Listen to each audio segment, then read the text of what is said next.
Thank you, Lexi.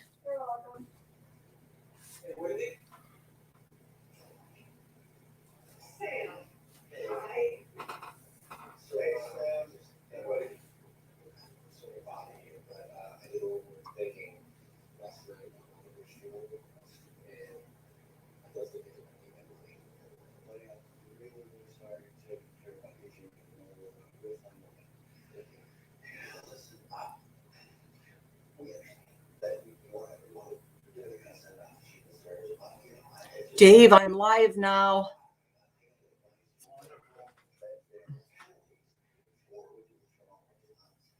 Dave, I'm live now.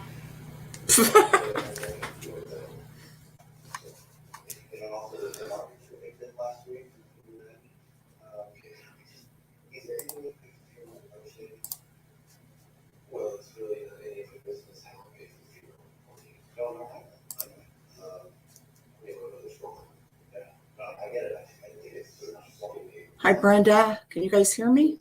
Wait. Hi, can you guys hear me?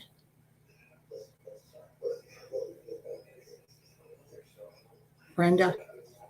Oh, excuse me. Jade Ann, Sandy, Ellen's, Carol Boyce, Debbie L, Susie B, Chris 377, Whisper to Me, Carolyn, Mommy Ramblings. Where is Dorothy? Miss Dorothy. I'm going to put Dorothy's. The heck? I'm going to unplug this.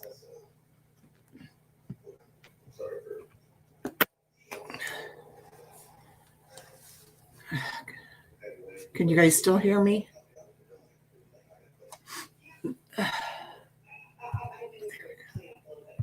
Can you guys still hear me, I hope?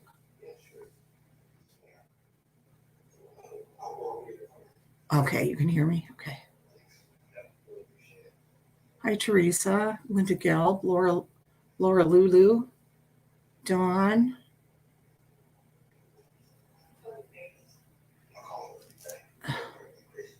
I'm going to put this link in for Dorothy.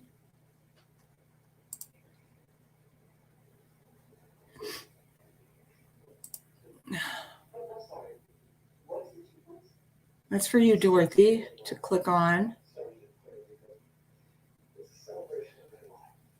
She told me not to be late,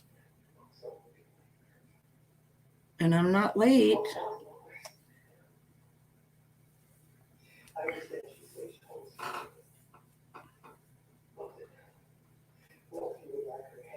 Dorothy.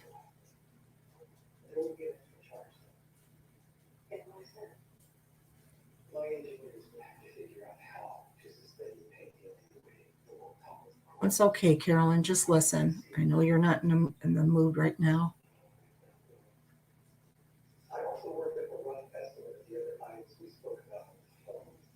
Hope you know I love you so much. I know you do.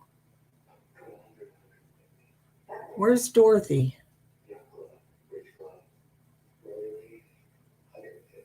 Dorothy?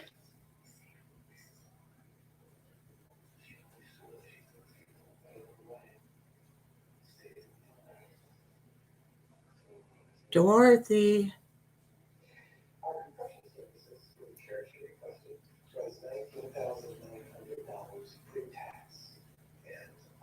Dorothy? Are you supposed to call people, Carolyn? Is that like the etiquette or something?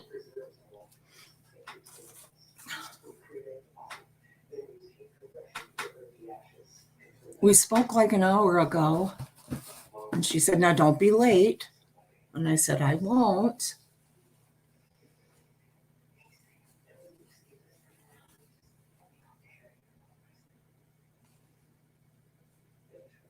Dorothy?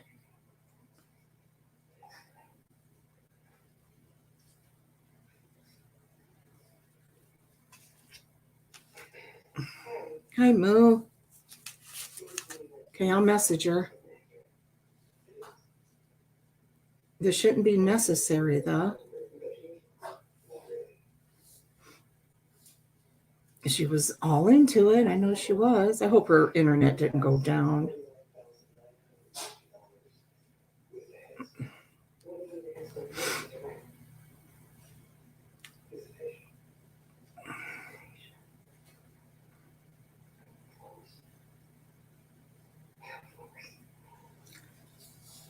Okay, she's calling.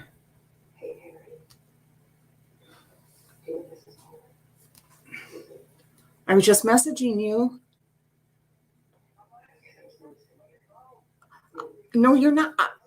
Hey, I don't even see you. I put the link in.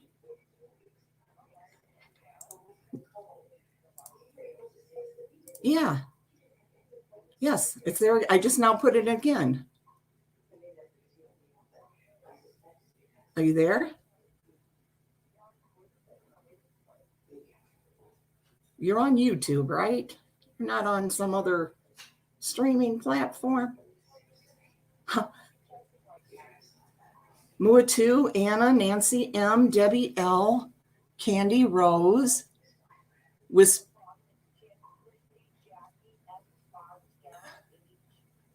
Mama Ames. Are you see right there on YouTube, the StreamYard link? No one. Yes, that's where. No, that's where we are. We are over here. Well, the other one, Carolyn, Dorothy, the other one, Lexi had to fix because it was a video. Huh? No, we're locked. Yeah, look for. Okay, all right, sorry. I'm already in trouble. She said her and 17 other people are waiting in the adoption story one. See, I had to start a different one because the other one wouldn't let me go live. It was a video. It said to make a video, and I didn't know that.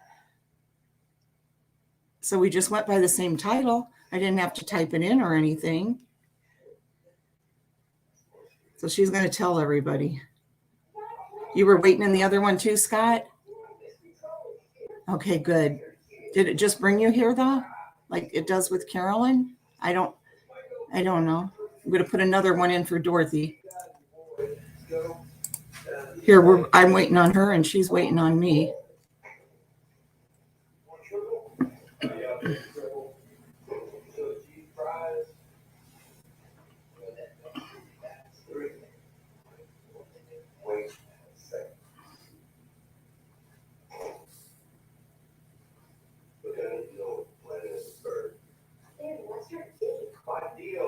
I'm like all nervous now.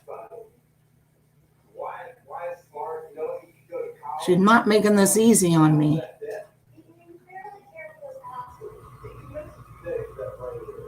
She's being real tough, like a boss lady.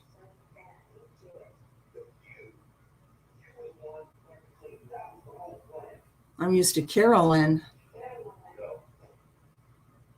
which Carolyn's a boss lady too sometimes with me, but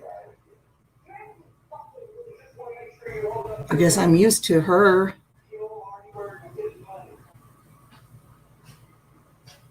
I'm watching like crazy because I don't want her to come in and me not realize it. Where is Dorothy? Dorothy, am I doing something wrong now? I know I'm not. I keep. Lexi? Oh, I think okay, there she is. Oh man, I'm scared.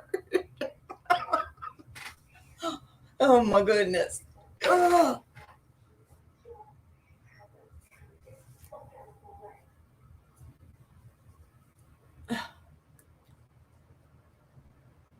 I'm staring at this thing, so as soon as you come in, I can let you in, Dorothy.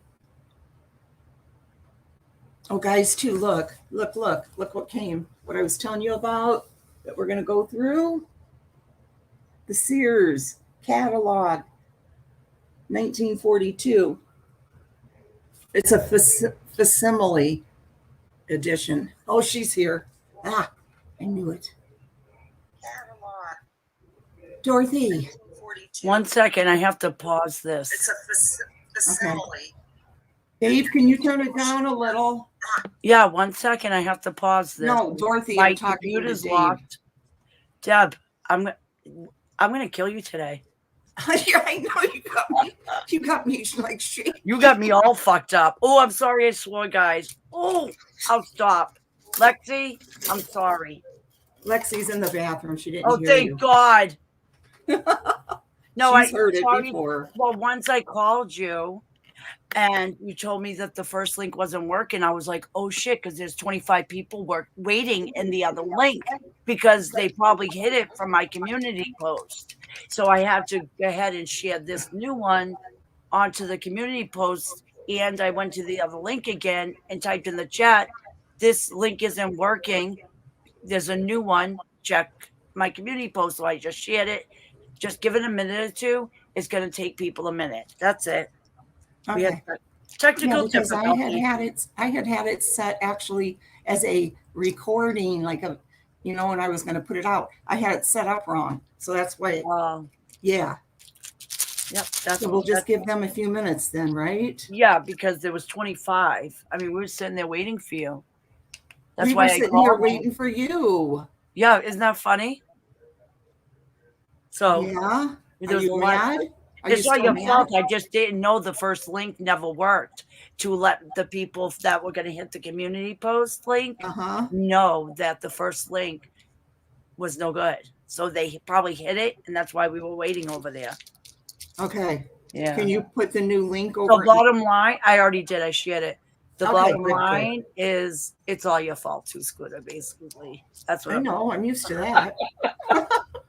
I'm used to it. Seeing that, you're saying that I'm such a boss lady and used to Carolyn, so now you have a second boss lady. Yeah, I got a couple of you. Carolyn says now I'll really appreciate her. I'm sure she did. Because if something's said to me, guys, you don't even know in private, and I don't agree with it. I'm just like, no, I cannot buy that. Nope. It's funny. You've been getting me nervous since when you called an hour ago, and yesterday you sent me a message. Do you want to contact me beforehand? I said you wanted to speak before. I didn't know if you wanted. And you're like, so what are we doing? I'm like, oh my gosh, I didn't know if you wanted to talk before, just to go over anything. Because yesterday's live that I did, I can't hear you, Dorothy. For hours. Are they starting to show up? Dorothy. Yes, ma'am. Can't hear you. You can't?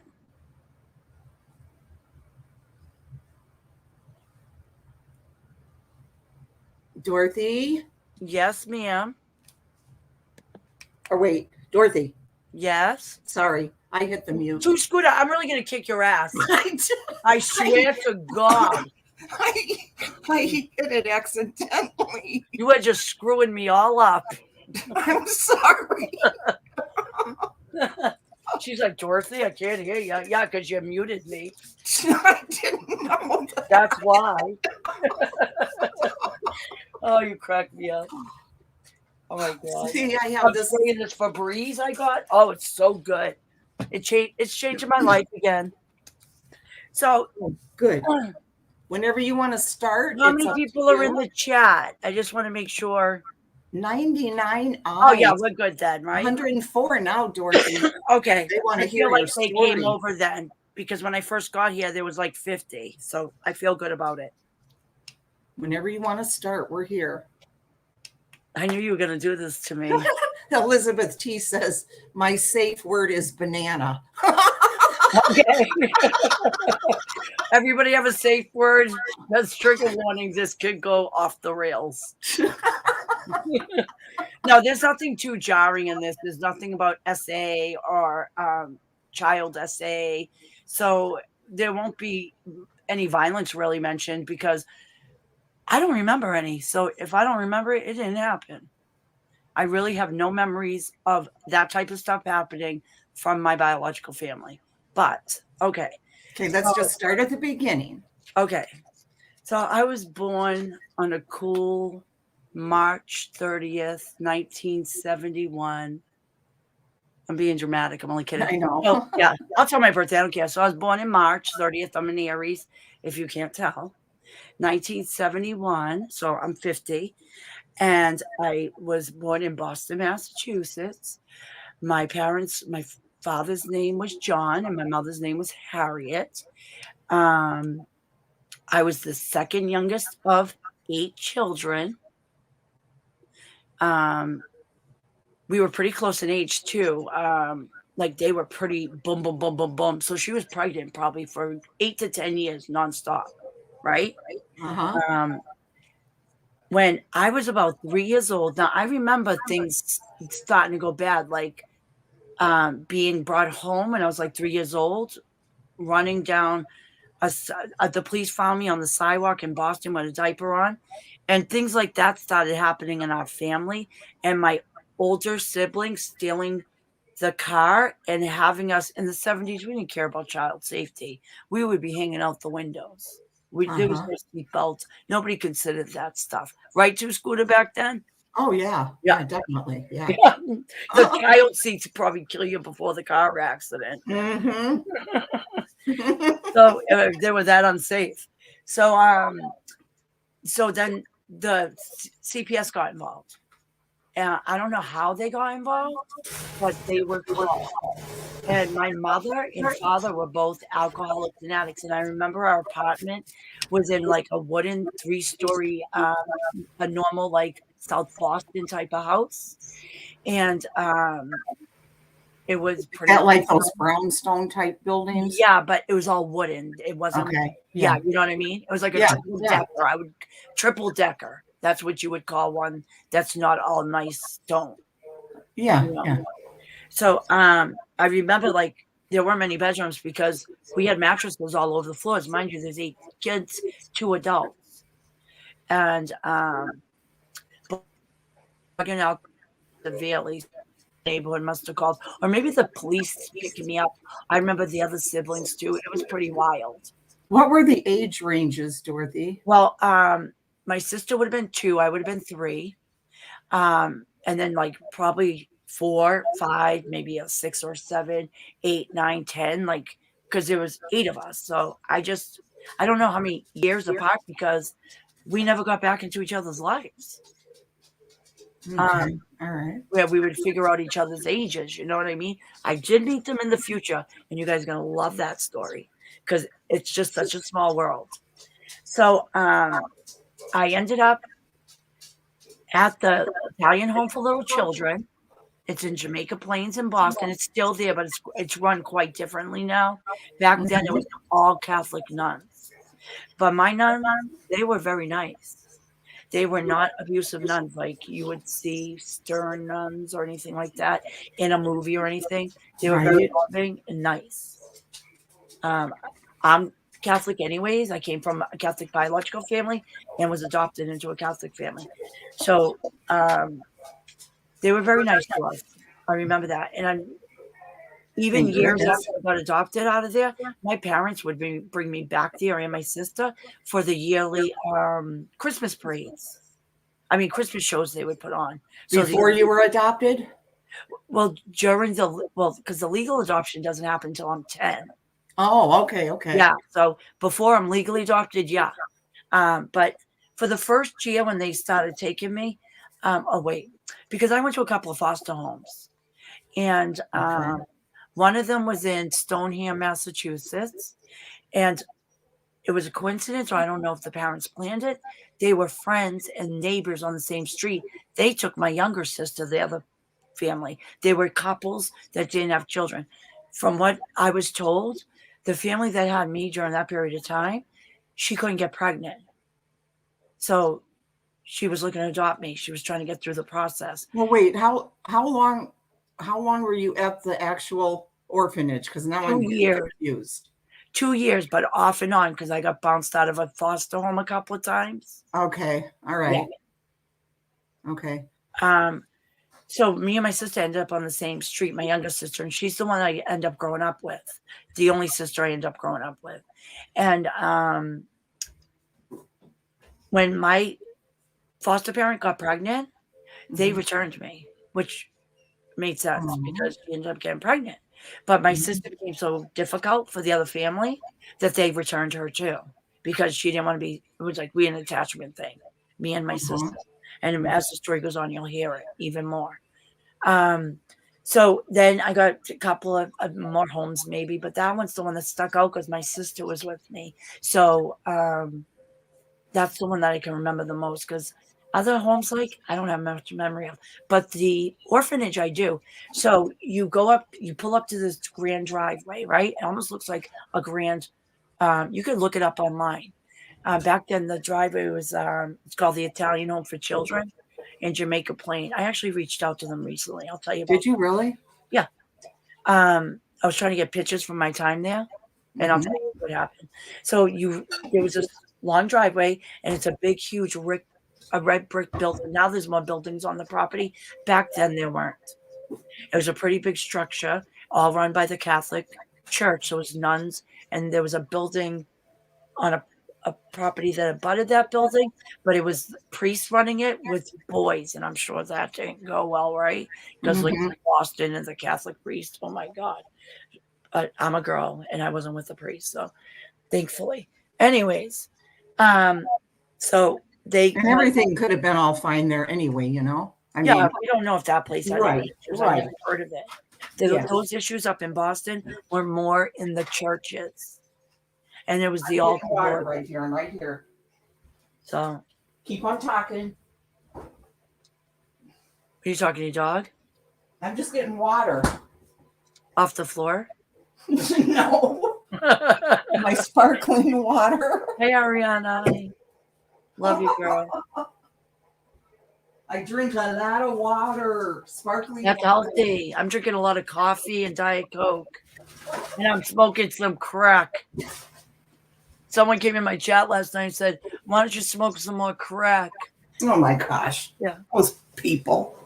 So weird. Oh yeah. Especially because everybody knows I've been in recovery since 2008 and crack wasn't my thing. I don't like uppers. I was a pain pill girl. Opiate. Right. Yeah, it's a whole different ball game. When you are addicted to opiates, usually you're not interested in the uppers. But that's my recovery channel. Let's not go into that. Yeah. So the home, when you drove up, it was a nice brick red building, very well maintained. We even had a built-in pool. I think since then they've filled it in. But back then, insurance companies didn't give a fuck.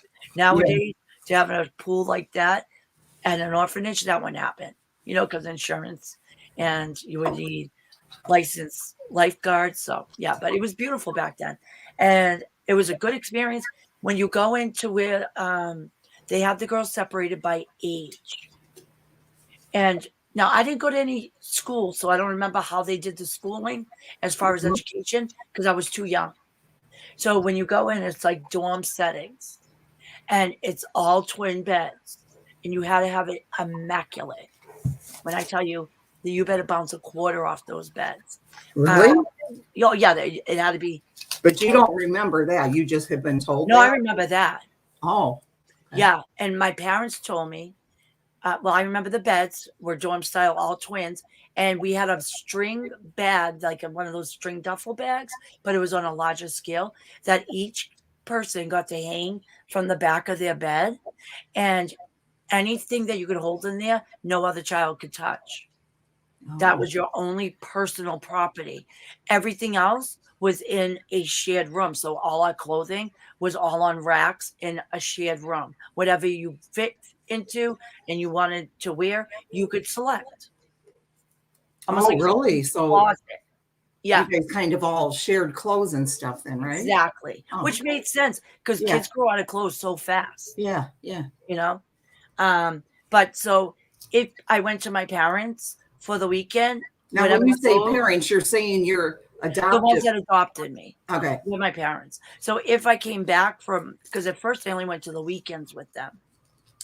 But okay, let me finish this part. So the dorms, like when they came in, all the kids would have to be in the dorm rooms. If a prospective adoptive couple came in, right, they wanted to adopt and they want to come in and look into children. So you'd all be in the dorm room. Well, my parents, when they met me, they walked in and I was jumping up and down on my bed saying, take me, take me. So they took me. Really? So, yeah, my big mouth worked. Like that. It worked for me, guys. So, did they like talk to you guys there at the orphanage? Like, this is how you want to be with? No, I don't remember any of that. Like, okay, I just wondered, you know. But I know that if they identified any issues, any child was coming in with, they had counselors that were there all the time. I do know they did that. I was only 3 though, 4. Would they have put me through counseling? Maybe if it was, but I don't think I suffered from any SA or anything. Yeah. So, I mean, I did, but you guys would laugh. I'll get to that because it's funny as fuck. Oh, sorry, I swore again. My mother swore like a truck driver. Anyway, that's her fault. So, it is her fault. So, at first you go for the weekends because I'm only considered foster, and my parents wouldn't sign. Well, my biological father would not sign his rights away. My mother saw the writing on the wall, my biological mother, and wanted the kids to get placed because she knew there was no way she was going to be able to take all kids back and try to get sober. You know what I mean? It's just, she knew it was in the best interest of the kids to let a family adopt them. So she was going to allow it. But my biological father would not. He refused. They weren't together anymore, apparently. And he just refused. And the court process, you first have to find him. Mind you, he's a drunk and an addict. So they would have to find him to get him served. It just wasn't like it is today where you walk in and you get rid of someone's parental rights. I don't know what the process was back then, but I knew it wasn't easy. So my parents had tried for years to get the process moved along. Anyways, so at first you go for the weekends because they couldn't adopt me full time yet. But after I had started going for a year by the weekend, just for weekends, they allowed me to go live there full time. So I was there full time, enrolled in school, living my life for a year. And they would take me back to the orphanage, at least I remember once a week, to visit my younger sister, Linda, because we were so attached. And even one time, my parents were driving away with me, and Linda had to stay behind. And they saw that I was giggling, and they told me that I kidnapped my sister and put her under a blanket. And the nuns were chasing the car, like, stop, stop. Yeah, the nuns had noticed, but my parents just noticed me and Linda were laughing. But yeah, we had to give her back. But eventually they were able to get her. She didn't have to do the weekend thing. They got her fairly quickly. So you two were adopted into the same home. Yeah, and we're biological. That's same, wonderful. Yeah. So that was a really good thing because transitioning over to a new family, first of all, was weird. I remember it being weird. They had red carpet and gold furniture. They had a pretty big house with cathedral ceilings. I had never seen anything like that before. Ever. It sounds like it's super fancy or something. It was, and it had like the tassels and the like velvety. You can remember the 70s pulled back curtains, so it was quite beautiful. Right. So, so then we both got to be living there, right? So we go into school and stuff, and I remember in my elementary school years having issues. You guys are gonna die. It was could you blame me? The shit that I went through? Not at all. It was I was controlling and a leader, and I wasn't taking anybody's shit, basically. Yeah. And I found a psych eval that they did on me in 3rd grade. For some reason, my mother never threw it out. I still have it. I just found it like 3 or 4 years ago when I was unpacking my mother's stuff after she died. Yeah. Isn't that funny? Yeah. Yeah. Mind you, they had to do those anyways because I'm still considered a state child. Because my father dies when I'm 9 years old. And that was the only thing holding it up. And then we were legally adopted. And it only cost my parents $3 per child to do all the paperwork. And my mother said she wanted a refund. She had a good sense of humor. So we would just kid around. But so we had a really good childhood. But I got to tell you, some of the cousins, they were very open. And I even had a aunt. I hate to call her that. It's my uncle's ex-wife. They were, I remember being on holiday and them saying, everybody get together for a family photo. And she literally kicked us out of the photo, me and my sister. Oh my gosh, really? Yeah, like shit like that. Out? What? She kicked you and your sister out of the photo? Yeah. Yeah, she kicked us out of the photo, but my mother wasn't having it. It caused a huge ruckus. Yeah. Yeah, she was not having it. My mother didn't talk to her brother because of that for years. They ended up finally reconciled after he went through a divorce with her. So yeah, there was some like rough things like that happened. I remember I had to throw one of my little cousins into a tin trash barrel for trying to fuck around with my sister. Oh, sorry for saying that. Because that was my little sister. You weren't gonna mess with her. Oh no. Yeah. My sister never had to open her mouth or raise her fist to one person if I was around. And she never did. She never had to. You put the cousin into a trash barrel? Oh yeah, I picked her up and put it in the trash barrel. We went to a picnic, family gathering. Oh, and she was bullying my sister. Yeah. Yay for you, Dorothy. Oh yeah, I wasn't playing.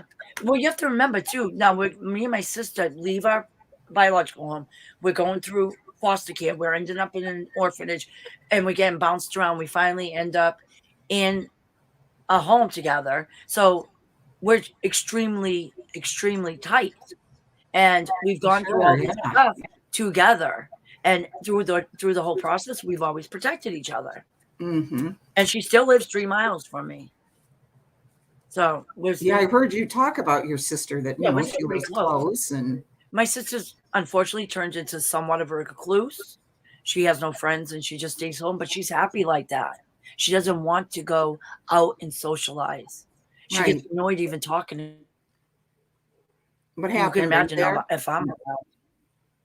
Yeah. Yeah. So when I was 10, we were legally adopted.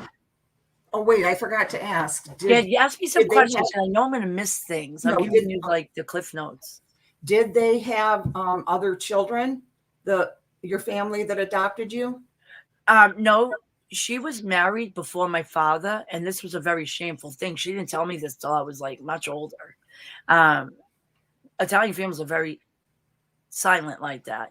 She was married to this man who abused her, and she was pregnant. She miscarried. He terribly abused her physically. She miscarried, and she could never get pregnant again. They tried to go through fertility, whatever fertility was available in the 70s, but she had some funny stories about that too, because she had to keep the sperm warm, and she kept it too warm. She put it in the car heater and she killed the sperm. And oh, it's so funny. She was so upset she killed the sperm. But they tried everything and they just couldn't get pregnant. I don't know why they picked that orphanage. Maybe it's because it was Catholic and primarily everybody in there was Italian. They really were. So in their Italian family. So yeah, I guess that's maybe why. I never asked them why they picked that orphanage. Why they didn't go through the process for an infant. Maybe wasn't a speedy one. I don't know. Never asked them that. Yeah. I don't know why I didn't ask them that.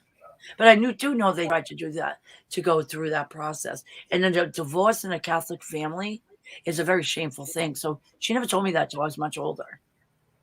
Right, right. They're very private people. What happened stayed in the house, happened in the house, stayed in the house. There was no talking about it outside the house. You don't call the police. You just, there's a code to living in a strict Italian family. There just is. They were very hard workers.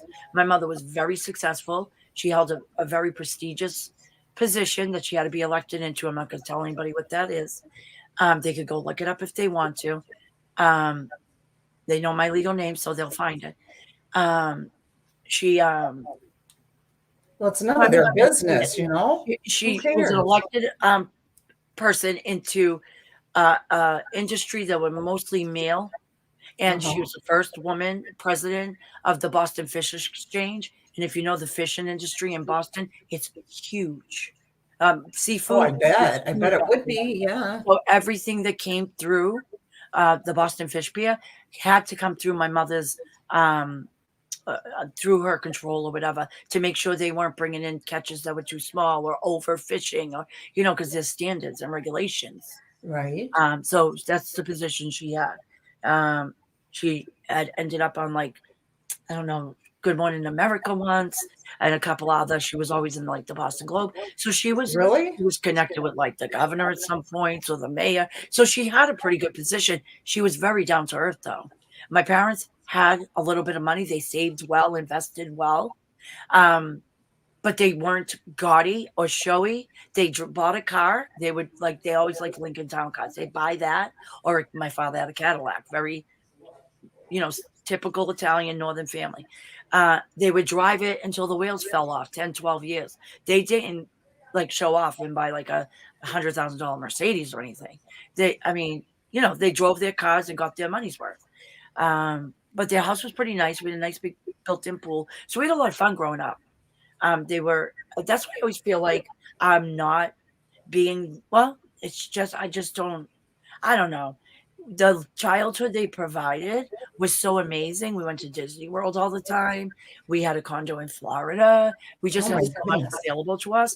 I always think, like, I can't do that for Jerry. I wish I could, but I don't know. It makes me upset. Could never have done that with my kids. We've never been able to do all that with our kids. Yeah, it's hard because the Christmases even were huge family events. And there was the 7 seafood dinners on Christmas Eve, and we'd have aunts and uncles. And unfortunately, all those aunts and uncles have passed now because they're older, and it's all the cousins, and everybody's gone their separate ways. Nobody keeps in touch anymore like that. My mother was the matriarch, and she was the glue that made sure our family always kept in touch. We were all going to christenings, and you know what I mean? I do know. Yes, I do. Even including my generation, didn't stay connected like my mother did to her cousins. There's always that one person, it seems like, in each generation that is the glue. Mm-hmm. She was that. So when when she passed, that everything just kind of stopped.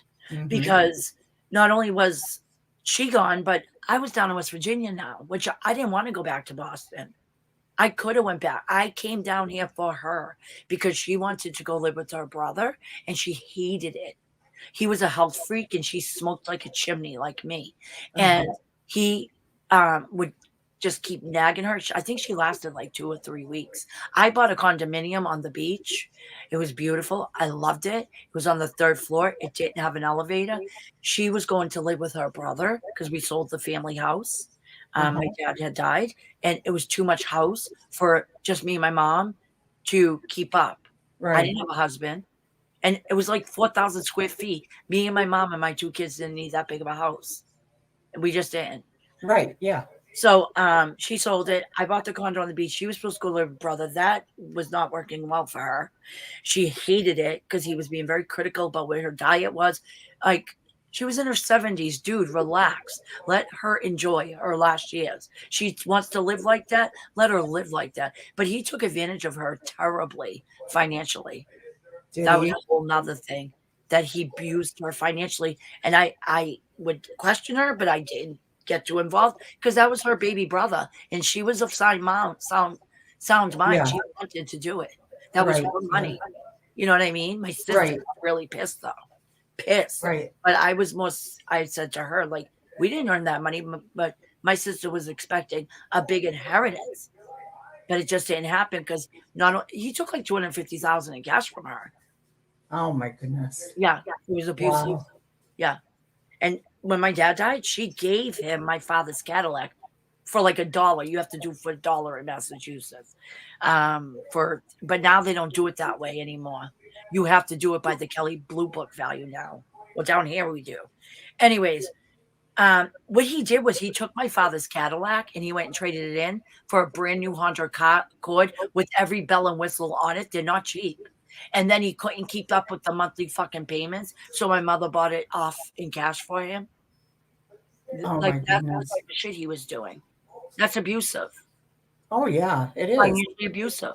Taking advantage. Her little brother lose his car. Yeah, so it was terrible. That's how I ended up down here because she was miserable there. She wouldn't really confide in the financial stuff. I would question her, but hey, it was her money. So I would just back off.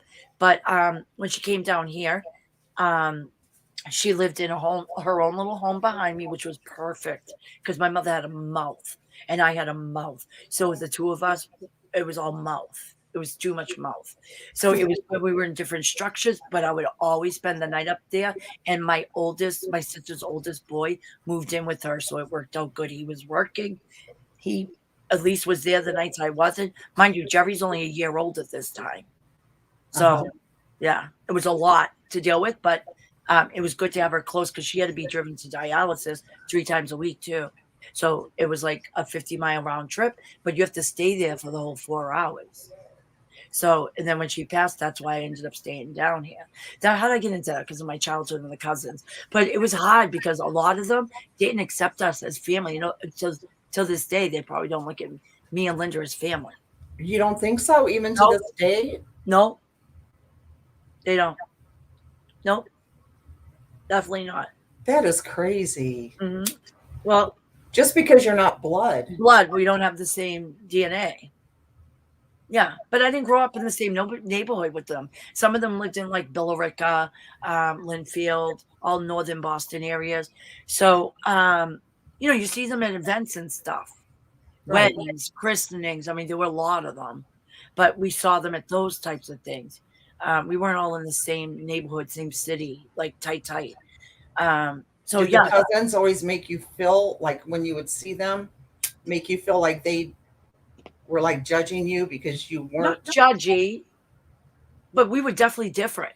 I mean, we weren't their blood. We were old. We were, first of all, 5 and by the time everything settled, me and my sister were 1 year apart, 5 or 6-ish range.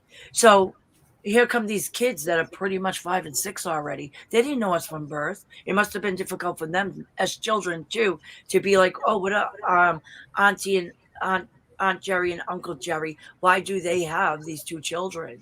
That's weird, right? Yeah. For young other kids. I mean, it's got to be weird. Mm-hmm. Yeah. So, I mean, I guess if we were all born in the same family and we all knew each other since birth, maybe it would be closer. My mother's brother's kids, I was very close with one of his daughters. I mean, extremely close.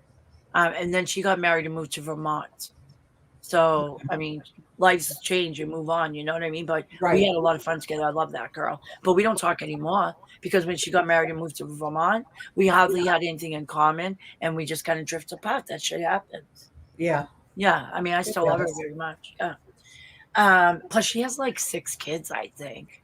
She's super successful. She tapped into a market that was definitely lacking in the area she moved. And she went to the University of New Hampshire to be some type of physical therapist, but a legit licensed, educated 4-year degreed one. So she opened up her own facility and she makes big. Like, you want to talk about making money? Big money. This girl is rolling in the cash. So now her father can go to her for some money. But he still abused my mother financially because she was starting to cut him off too. He wasn't working. We all seem to have somebody like that, in our family. We all seem to have somebody. Yeah, but he was a grandiose, he's definitely a narcissist. This grandiose, big talking, 5'4", little pipsqueak of a man, right? This Italian with this big, like, he thinks he's the mafia and I could fucking blow him over. I was just looking at him like, shut the fuck up. He had to come down here when my mom died because she was in the hospital, and then we ended up putting her in hospice. And I called him. Of course, that's her brother. He came down with his wife. It was good to have him here. And oh my God, I just forgot how annoying he was at IHOP. And he was just talking so tough. I was just like, shut up. But whatever. He annoys me. So where was I? Oh, where was I? When she passed away, the brother came down. Oh yeah, he came down in Virginia. So it was good to have his support because my sister, of course, my sister was a bitch. My Really? mom was in hospice and at the hospital. Do you know she was there for a good 10 days to 14 days? My sister only came once. I sat there every day. She only came once. Was it too hard for her, or She's a recluse and she's extremely selfish. She's a selfish cow. Now everybody knows why I call my sister a selfish cow. And maybe it was, I don't know. She doesn't like to be out of her house. Yeah. Maybe it was that. I don't know. Maybe she's a little bit agoraphobic. Maybe, but if you confront some people like Linda, you need to be up here more. It turns into a whole thing. Yeah. Yeah. So, yeah, I was glad he was down here though, but he still annoyed the shit out of me. But I just tolerated it. You know what his motivation was? Oh my God. My mother had this Bank of America, American Airlines credit card, and she had so many miles sitting on it. He wanted me to call and pretend to be my mom and transfer them because she got him his own card, right? She got him his own card. So it had to be transferred from hers to his. I don't know why. Or she had to release them. It could be him because she was the account holder. And I don't know. I think he had a card in my dad's name, to tell you the truth. Yeah. I just had my dad's name printed on it, but he was already dead. And my mother would just pay his bill monthly. And he was doing really ridiculous things like traveling to Las Vegas or taking a weekend to Disney World with his grandchildren. And I said, Mom, are you kidding me? And you're going to pay for this? I said, you're not going to Disney for the weekend with your grandchildren. What is wrong, Mom? Why are you paying for this? It was her little brother. She just wanted to do it. So whatever. Yeah. I digress. But that's what his motivation was for some. I can't remember the dynamic. Getting me on the phone to pretend I was my mother who's dying in hospice to transfer these miles off hers to his. Because she was the only one that could do anything on the account. Plus I knew her social and all that. I don't know if he knew all that stuff. You know what I mean? Yeah. Yeah. It was weird. There's family like that, Yeah. They're going to take every bit they can. Mm-hmm. When they're, a little brother or little sister or whatever. I don't know.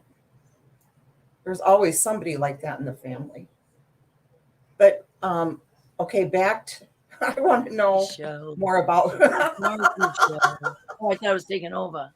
I want to know more about when you Let's were. go through the childhood.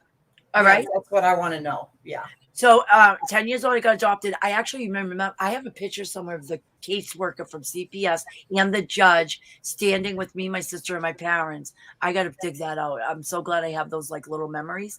So I remember the court date and everything. It was a very big celebration because when that happened, even though I was born into a Catholic family, my mother could legally get me baptized. So I didn't get baptized till I was 10. Mm-hmm. Yeah.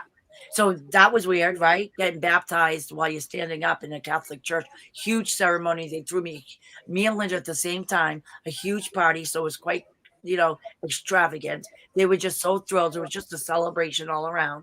So they always threw like these big grandiose events. Hi, Mama Knows Best. Love you, girl. Also, hi, everybody. Yes, everybody. Hello. Just sitting here listening. I invited her and I told her this is a great chat, a great community. Come enjoy yourself. Yeah. Right. So, so like I graduated high school and then my high school years went pretty good. I had a boyfriend for my whole high school years. I thought I was in love with him and I did love him, but I didn't know love until after we broke up and I met my next boyfriend who I had for 5 years. That man I loved. It was a different ballgame. My high school sweetheart was nice enough. In fact, we just got back into touch with each other again. And he's a very nice guy. Unfortunately, he's been diagnosed with MS. So that's a hard situation. I'm going to tell you my whole life story here. You guys are going to have it. That's it. I'm just gonna really just unload. So my high school years were pretty successful. My parents were really, really good to me. When I graduated high school, you guys are gonna laugh if anybody knows Boston. They bought me a brand new IROC 5.7 with T-tops. It was beautiful, brand That's new, a fancy car. nice car, and I had a nice big party. But then it got stolen a year later, and somebody set it on fire. Can you believe Oh, that? Terrible. Yeah. It was okay, it was fully insured. So, my mother got such a good price on it because my mother, she was a boss, a businesswoman. She was smart too. She was like valedictorian of her graduating class. She was no joke. So when she wants to go negotiate, people probably thought they were gonna look at her and run over her. Oh, no. She got such a good price that when the insurance paid it out, she ended up making a couple of thousand. Because they bought it. So the money, I think initially the car was in their name because I was under 18. Even though I graduated 18, they bought it for me before my graduation. So I remember driving it my senior year. So it was for my graduation though. now, what was your dad like? Oh, he was a very silent type man, but a very good provider, hard worker, great husband. They never had any arguments where like he was late from work, where you been? Or any suspicion. Never had was exposed to anything like that. He was home. We could hear his car coming because he had this 1960 something Cadillac, and we could hear it come in and have the big pointy back tail lights. I love that car. Mhm. Loved it. Beautiful car. He kept it up. He loved that car. So, but he was a very strong, silent type. He worked on the docks of the Boston Fish Pier. He was a manager of a fish company for this guy who had a huge business down there. He took a management position. My whole family was in fish, the Uh-huh. fishing industry. A couple of my uncles, like they had their own businesses. So he worked very hard. Their house, they had an in-law apartment off to the right side of the house, and it was a two-bedroom, very nice. He and my mother moved so I grew up with them in the house too. Let's not forget, because my parents worked a lot. They had my father's sister, my Aunt Rosie, and my father's sister's husband, my Uncle Tony, living in there. They never had kids. They did a lot of traveling, had a great marriage. So they moved in there. So first, my Aunt Rosie died. She was overweight. She smoked a lot. She didn't take care of herself. She was a beautiful woman, though. She had really big breasts. I remember that. Huge boobs. Uh-huh. She died like when I was probably 12, 13, I think. You know what I mean? Yeah. So my father was such a good man. He retired and he didn't kick that man out of his house, even though he had no blood relation. He was his caregiver till the day he died. That's how good of a man my father was. Most men wouldn't do that for their own sibling, but Yeah. he did it for this his sister's husband. Till the day he died, my father took care of him, and he did an amazing job. So he was a really good man, my It father. sounds like it. Sounds like they Yeah, were both great people. they were very good family-oriented people. Everything was their family and the home. You know what I mean? Having Yeah. friends over, they always had an open policy. Like my best friend Sarah that died, they loved her like a daughter. Very, very good people. So, But you didn't fit in right away, did you? I mean, you're not just with going my to walk mom and in the dad, Yeah. oh yeah, with them there was no issue. Oh, Right away, really? boom. I love them right Okay, away good. Yeah. because they were so good and genuine. So they were just so loving. So you knew when you went to live with them, you felt safe and like this is where you were going to Oh be. yeah, oh yeah. And Good, even good. though we had a big house, Linda and I chose to sleep in the same room in bunk beds, not bunk beds, I'm sorry, twin beds that were next to each other with a bureau in between us. Even though there were Mhm. plenty of bedrooms, she could have had her own room. But Yeah. we wanted to be together, and they were fine with that. That we went to Sunday school, and then I was also in the church color guards, the flag, flipping the Uh-huh. flag around, and then the rifle. So I did parades and stuff like that for my church. Very involved in my church, but nothing hanky panky happened there with me. So Yeah. I never experienced, even though all that shit happened in that time period. Up in Yeah. Boston, it all happened in the 70s and 80s. But it didn't happen in my church. Yeah. In fact, that priest that was mainly Gannon or whatever. He ended up at the prison. One of the boys he abused ended up getting in his cell, and I think that one of the guards just turned the other way on purpose because he was in protective custody. You're not supposed to be able to get to them, and got beat down to death. He wasn't safe in Wow. any prison he went to. That's how many boys he had abused in the Boston Oh area. my gosh. Oh, the effect of it was widespread. A lot of those young boys ended up dying from drug overdoses, just running into, didn't grow up happy, healthy, and ended up in a lot of trouble or in bad situations. Some made it out okay, of course. But yeah, that man caused a lot, and other priests caused a lot of damage up there. So it was sad. Yeah, I'm sure. Yeah. So my dad he worked a very hard manual job, and they were really, really good at saving money. They weren't cheap, but they were smart, and they didn't live flashy. They made sure they saved their money, which served them well because my father retired very early in his 50s. They were able to do that. It made more sense for my mother to be the one to work because she only had to work. The boats usually undocked or unloaded in the morning. She would have to be around for all the auction and setting the prices for northern Massachusetts up in Gloucester, where there's more big fishing industry. So, but she'd usually be home by noon, 1 in the afternoon. So it just made more sense for her to work because she could make more money, and her hours, she had a lot more flexibility. She was the boss. She had employees. She could take time off if she needed. So that's why he was able to stay after my aunt died and be with my uncle. He ended up dying though. What year did he die? My Christian wasn't born yet. In the 90s sometimes. So I was like in my 20s. Yeah. So, yeah. So I was just going to ask you something and I can't think of it. Yeah. No, I can't think of it. Keep on talking. I know it'll come to me. I'm trying to think what else happened in my childhood. I got arrested on my 18th birthday. That was a funny story. I was driving my brother. What? I said, let's hear it. Yeah, I got arrested. I want the mug shot. I got to call and get the mug shot. I want to see it. They must have it. I'm going to call and get it. It got dismissed. That's why there's nothing on my record. But we all have past. All of us. Oh, yeah. I don't care if somebody has a past. What I do care about is when you don't own it, like Natasha did. That's why I mentioned that IRS thing. Own it. Show that you remorse, and then you feel bad what you did. And right. do better. But she lied. So I have been arrested. I was driving my mother's Lincoln. It was a big boat. It looked like a limo almost. It was embarrassing to me, that car, because it looked like a limo. It just wasn't necessary. So it was weird. But I borrowed it. I don't know what the hell my car was. Oh shit, let me change my dogs. Talk to the audience for a second. I gotta switch the whole time I've been talking, the Dotson's been outside. Okay. I'm coming. Are you guys liking Dorothy's story so far, guys? And if you have any special questions that you'd like me to ask, or Come on, girl. Be happy to. Liking it, Scott? Good.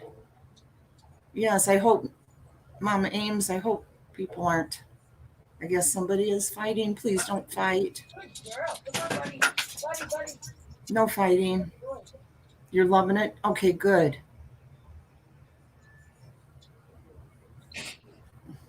Oh, Sassy Darcy.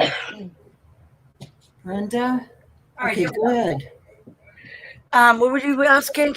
Everybody's loving this so far, Dorothy. Oh, thank you. All right, where was I? Oh, my rest story.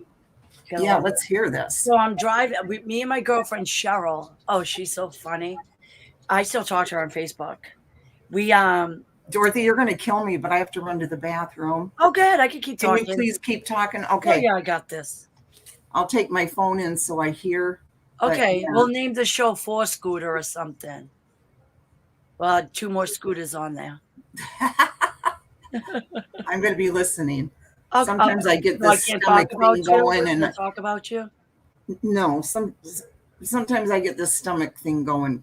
It happens on Oh, I'm Carolyn's too sorry. sometimes. No, You know, there's a stomach bug going around the whole country. There's reports of it in the news that some schools have closed down over this stomach flu that's going around. oh no, I don't have anything like that though. Oh, Right. nothing like that. Okay, Okay. no, just keep talking. All right. Anyways, so I was driving this town car, right? I don't know where my car was. I still had the IROC because this is on my 18th birthday. I graduated right after I turned 18 because I graduated, what, in May, and turned 18 in March. So I don't know where my car was. I don't know, but I had my parents' obnoxious car. It was like brand new at the time. And me and her just got some roast beef subs. Oh, I love roast beef with the mayonnaise, mayo, and sauce. Delicious. The Greeks do it like no other up there. They make it so rare and slice it so thin and it's warm. Oh, it melts in your mouth. So anyway, I missed the food like Kelly's roast beef on Revere Beach. I would die for fried clams, but you can't ship them to me. You have to eat them fresh or they're soggy. You know, they're just not the same. Anyhow, I was driving and next thing I know it, I get clipped in my back corner and we were on a rotary. You guys know what a rotary is? Like, a roundabout. They aren't in every state. I think only a few states in the United States have rotaries. I know the people in England would know or in the UK because that's where they originate from. And we all know Massachusetts was one of the first areas of the country to be settled. So there's still rotaries in Massachusetts. I know the rest of the country, they don't use them because they're confusing and dangerous. Well, this one was. And the car clips my back end. So now there's this guy that gets out of the passenger side in a long coat, right? And he comes over and he says, can I get your license and registration? And I was like, no, you cannot. I said, I want the license and registration from the driver. You just rear-ended me. You're not even the driver. And he jumped inside my car and he took my key out of the ignition. And I was like, ah! My friend was like, ah! So there were two just screaming 18-year-old girls, right? Losing our minds. And he pulled me out and arrested me. He was a cop. So he arrested me for disorderly. So my friend, she did a sit-in right in the middle of the rotary to protest my arrest. We were dying. No, at the time I was a little scared because I'm only 18. Mind you, it's the first day I'm a legal adult and I get arrested. The first day. So, like, whose luck? You know the roundabout state you in, Mary Beth. In West Virginia, we don't have any down here. This one's like just got the little round thing of grass, and there's 1, 2, 3, 4, 5 roads coming into it. So as you're going around, you just got to get off and come on, get off and come on. You know what I mean? So it's easy. People clip each other all the time on those. No, he didn't identify himself. No, he did not. I didn't know he was a cop. I thought he was the passenger, but he done fucked up. Because when I got to the police station, they arrested me. Oh, my mother was pissed. She come flying down there, and I could hear her upstairs. I'm in a cell. She's yelling, "Get my effing daughter out of that cell right now." She was screaming her head off, and they listened to her. They brought me right up. I had to sit there. They sent the man. I forget what they call them up there because I just haven't been arrested all that much. What they call them? You pay $40 to him. It's not a magistrate. They Bail bonds guy. and nope, they Bail don't use bonds. bondmen. They don't use bondmen up there. I forget what they call them up there. He comes. He's from the court, and he writes you a paper, and you have to promise, and you just pay him $40 or $20. Not a bond. Nope. If they call it something, nope, not a bailiff. I'll have to look it up, you guys. It's different name. So, anyways. So then we go home. So my mother and father, oh, they weren't having it. So they hired me this attorney. I remember it was $3,000 just for the retainer. So, oh yeah, it's big money. And the whole thing got dismissed. But where he screwed up, he was at that very moment, what an idiot, not a constable, nope. At that very moment, he was supposed to be working at the dog or horse track. He was on detail, and that's time and a half or double time. So he got caught driving around with his wife because he decided to arrest me instead of standing down thinking I'm supposed to be at the dog track working. So he got in huge trouble. He ends up having to go on the desk for a while. I don't know what happened after that. But, yeah, the whole thing got dismissed, but it cost my mother and father money, but it was no, it's not a security bond. It cost them money. Wonderland, yes, baby. Yep. Or it could have been the Wonderlands is what the horses and the dogs are. I always got those screwed up because I don't gamble. I can't think of the difference. I love the racetrack for horses. I love Yeah, that. we had those in my hometown because I'm from Revere, Massachusetts. Everybody already knows that. So yeah, we have Wonderland over there. It was the Rotary where the road from Broadway Revere, you could go straight up the Linway up to Lynn, or you could go straight past up towards the airport. Do you know what I mean? And then backwards is Squire Road going back to Route 1 to Saugus. It was that Rotary. I was eating at Mal's roast beef. Anybody remember that? If you're from that area, maybe it was called the Magistrate. I'll find out. Wait, when she talks, I'll mute myself and ask my phone. I have a PhD in Google. You guys want to see my credentials?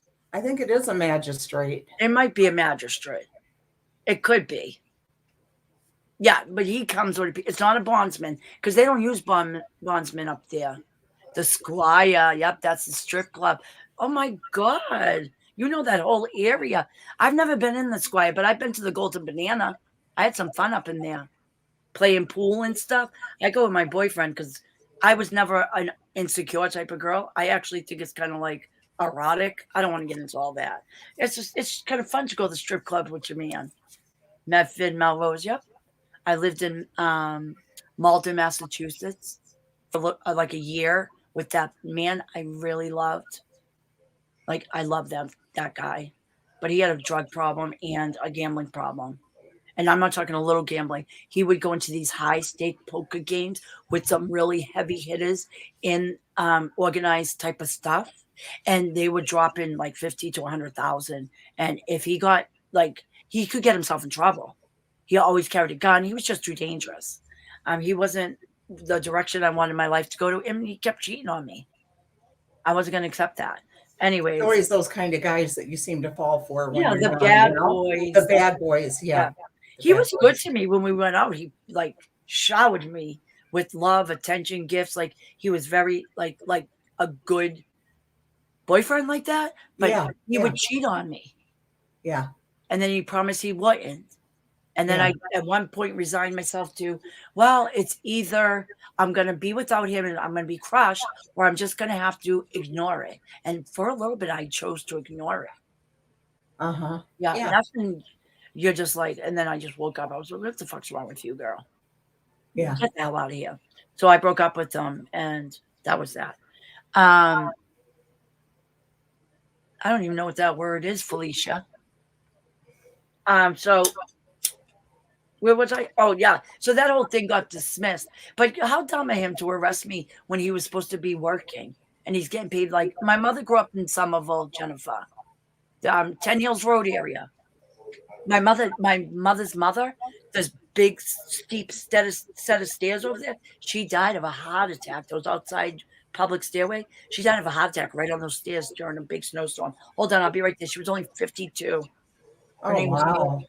Yeah, and that's sad. I'll be right back. I never met her. Okay. Hi, Heart Made Wise. Christy Loves. Susan Wachowski. Moonchild Pink. Debbie Britt. Jennifer Sharp. If you guys have never seen the movie My Cousin Vinny, that's what I look like down here. Oh, wow. Really? Oh, yeah. Yeah. I'm in the country. I don't fit in. My language, just everything, the style, my my accent, the words I use, like they use the word ornery. I had never heard of that word in my life. You haven't? No, until I moved here. Yeah. Never heard of that word. Who uses the word ornery? Ornery.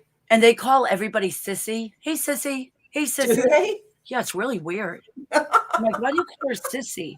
"Well, that's like a sister, my sissy." I'm like, "Oh, okay." Yeah, it's just weird. Anyways, so that's when I was 18, I got arrested. I ended up going to cosmetology school. I got licensed. I did my state exam. I passed. I worked as a hairdresser for some years, couple of years. I didn't really like it, and I'll tell you why. I didn't mind the work. It was the dynamics in the hair salon with all the cattiness and petty and gossip. I just couldn't. It was Right. just Yeah. annoying, and I wasn't enjoying it. So I wanted to do something else. My father, until the day he died, he made me cut his hair. He said I owed him because at the time school was 7,000 and they paid for it. I owed him 7,000 in haircuts, and he held me to it. Oh yeah, every haircut I had to give him. But he just loved the way I cut his hair. Yeah. He had his hair. He had a full head of hair, silver. So he's a 6 foot Italian man, silver hair. He died with every tooth in his mouth. Beautiful man, handsome. Wow. And he would wear a big diamond pinky ring. You just got to think of like that Italian. And Uh-huh. he was a man of few words, but when he spoke, it meant something. And yeah, he was just such a great man, beautiful man. So he liked to have his hair like almost like Elvis Presley, not a huge sideburn, but he liked a sideburn and that poof on the top and close over his ears, like slicked back. You know what I Uh-huh. mean, guys? A Yeah. really nice, like almost like a younger Elvis do. Right. Yeah. Yeah, you know what I'm saying. Oh, yeah. Sounds like you had a really colorful family. Yeah, they were great. My mother was, like, always in leopard or some animal print with some gaudy, sparkly shit on it. That's not my style. I wear all gray or black or dark blues or, I wear very like, if you look at my closet, it's mostly black and dark grays. I'm not a pink, purple type of person. No way. Uh-huh. No. Um, What about, can we go back to your biological brother and sisters yes. and Oh, what yeah, you let know me talk about about them? them. Oh, yeah. So, I'm in my 20s, right? And I get called for jury duty. And I'm all excited. So I had to go to downtown Boston for this time I was called because I've been called before, but nobody picks me. I wonder why. Anyways, nobody wants me on their jury.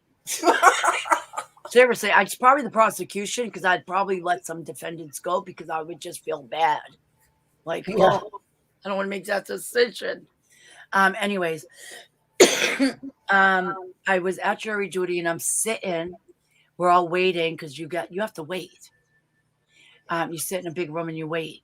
I forget what the fuck I was waiting for. I think we just ended up getting sent home. They never even called us into anything, but whatever. I'll digress. The whole process is unorganized. Anyways, they should do a psych eval too before they let people on juries. But I look around and I see a girl, and my sister had like olive colored skin. She had more like dirty blonde hair. I had dark hair and bright blue eyes. My sister has bright blue eyes too. Um, So I look and it looks just like my sister Linda, like just like her, but the nose is different. And I'm going, oh fuck. And I'm thinking, could this be one of my sisters? And I'm looking at them, and I'm like, this has to be one of my sisters. And it has to be because she's the spitting image of my sister Linda, my younger sister. So I went over and I started talking to her. For sure enough, it was my sister Robin. Really? Yes. She's the third oldest. She's the one older than me. Oh, she's always Diane next.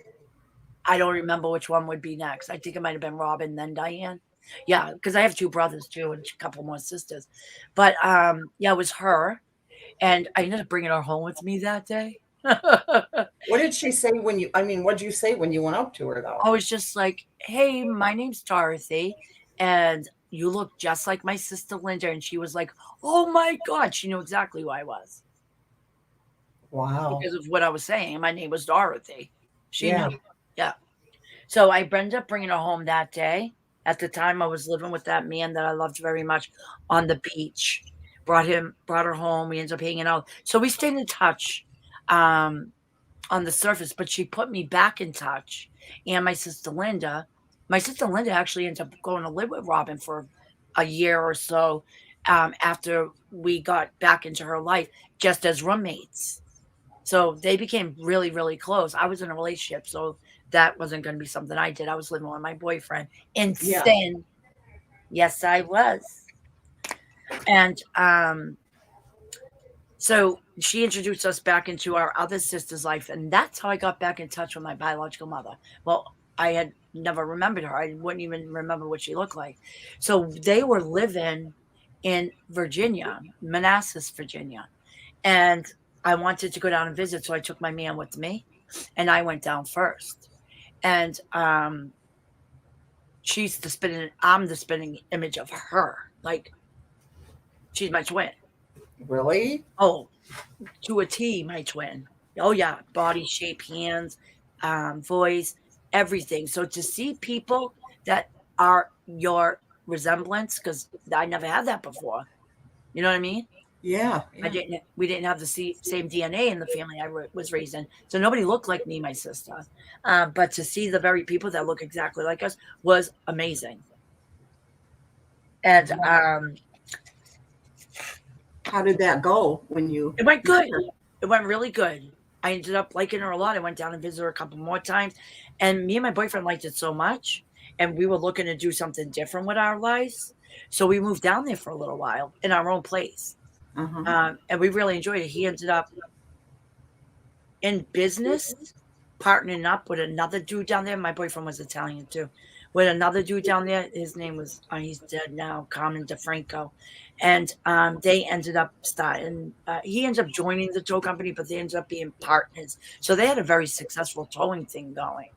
So we ended up doing pretty good down there. And I was just working in a diner part time and just chilling because he was making good money, but still cheating on me. One time I caught him down the tow yard. I fucking chased his ass around. I chased her ass around. Oh, it wasn't pretty. Oh yeah. Then Was your mother recovered then, or was she? yeah, she was sober by then. Oh yeah, I mean, we're talking 20 something years later. Okay. Yeah, 20 years, because I must have been in my early to mid 20s. Right? Yeah. So yeah, she was doing good. She was working. She actually got me a job at the diner I was working at. So I was working at the place she was working. She was like a manager there, or like head wait staff or something. Did she ever have any more kids, or probably not? No. Yeah.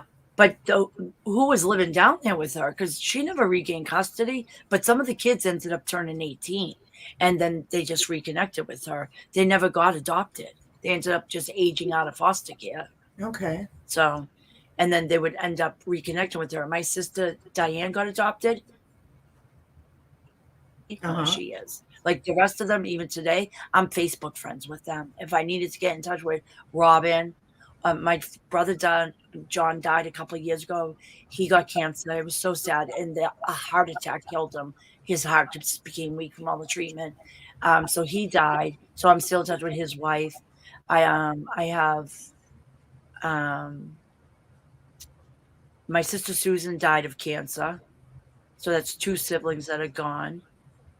And then Diane, I don't know where is. What the fuck is my other sister's name? Bonnie. I don't have any contact with her, but I could get in touch with her if I wanted to through my sister Robin. So yeah, I mean, there's ways for me to get in touch with them, but we're not very close. Right. So, but you've met all of them at least. Now, Yeah, right? I did. Yeah, I did. All of them. Yeah. I even met some of their kids, and because I was spending time down there. I was living down there with my boyfriend. My biological parents had no resentment. They were not mad at all. They encouraged it. Because a lot of adoptive, is that what his word is? Adopted? Adoptive parents. Yeah. Yeah. They would be jealous if I know. I've seen that so much. They weren't like that. In fact, when I had my Christian, he was 3 months old. My biological mother died of a brain aneurysm. And they're the ones that said, go. Because I was like, should I go? Because I was working for the state of Massachusetts by then. But I didn't know there was even a grievance policy. I didn't know what the hell that was. So once I knew that I could get the days off, guaranteed, and it was paid, I did go down for her funeral services. Every sibling was there, except for Diane. To this day, none of us know where she is. So they were very supportive always of me meeting them because they thought it was important. That's how great people they were. They thought it was important that I did finally see where I came from, or see people that have the same DNA as me. You know what I mean? Right. Yeah, they do sound like fabulous people, Yeah, Dorothy. yeah. They Like you and actually your tried. sister couldn't have been adopted by better people, it doesn't seem like. No, they were amazing, amazing. They actually tried to go through the process to see, because my parents would bring us back to visit my brothers who were in the boys' home that was in the property that abutted the Italian home for children. They would Uh-huh. bring us back to visit them, and we would spend time there. They would cook us a little food in the big kitchen because it's a boys' home. It's a big industrial commercial type kitchen. So they would spend us time, but they wanted to adopt the boys, and they just didn't want to. They always thought that their mother was coming back for them, but they aged out of the Okay. system. Yeah, they Yeah. wanted to take them, Yeah. but they didn't want to come. Wow, they sound like great people. They really do. Yeah, they were. They were very good people. Um, What else happened? Any more questions? Ask me some questions. They threw me a Um, huge wedding. did Huge. they? Well, that's more for them. Let's be honest. An Italian family. It wasn't Mhm. about me. And my mother planned it. She picked everything. I picked my own dress, of course. But I was very like simple. I went to David's Bridal and bought a $300 spaghetti strap, little glittery on the top dress, and it just like flare. It didn't flare. It was just loose material on the bottom down to my ankles. I was very simple.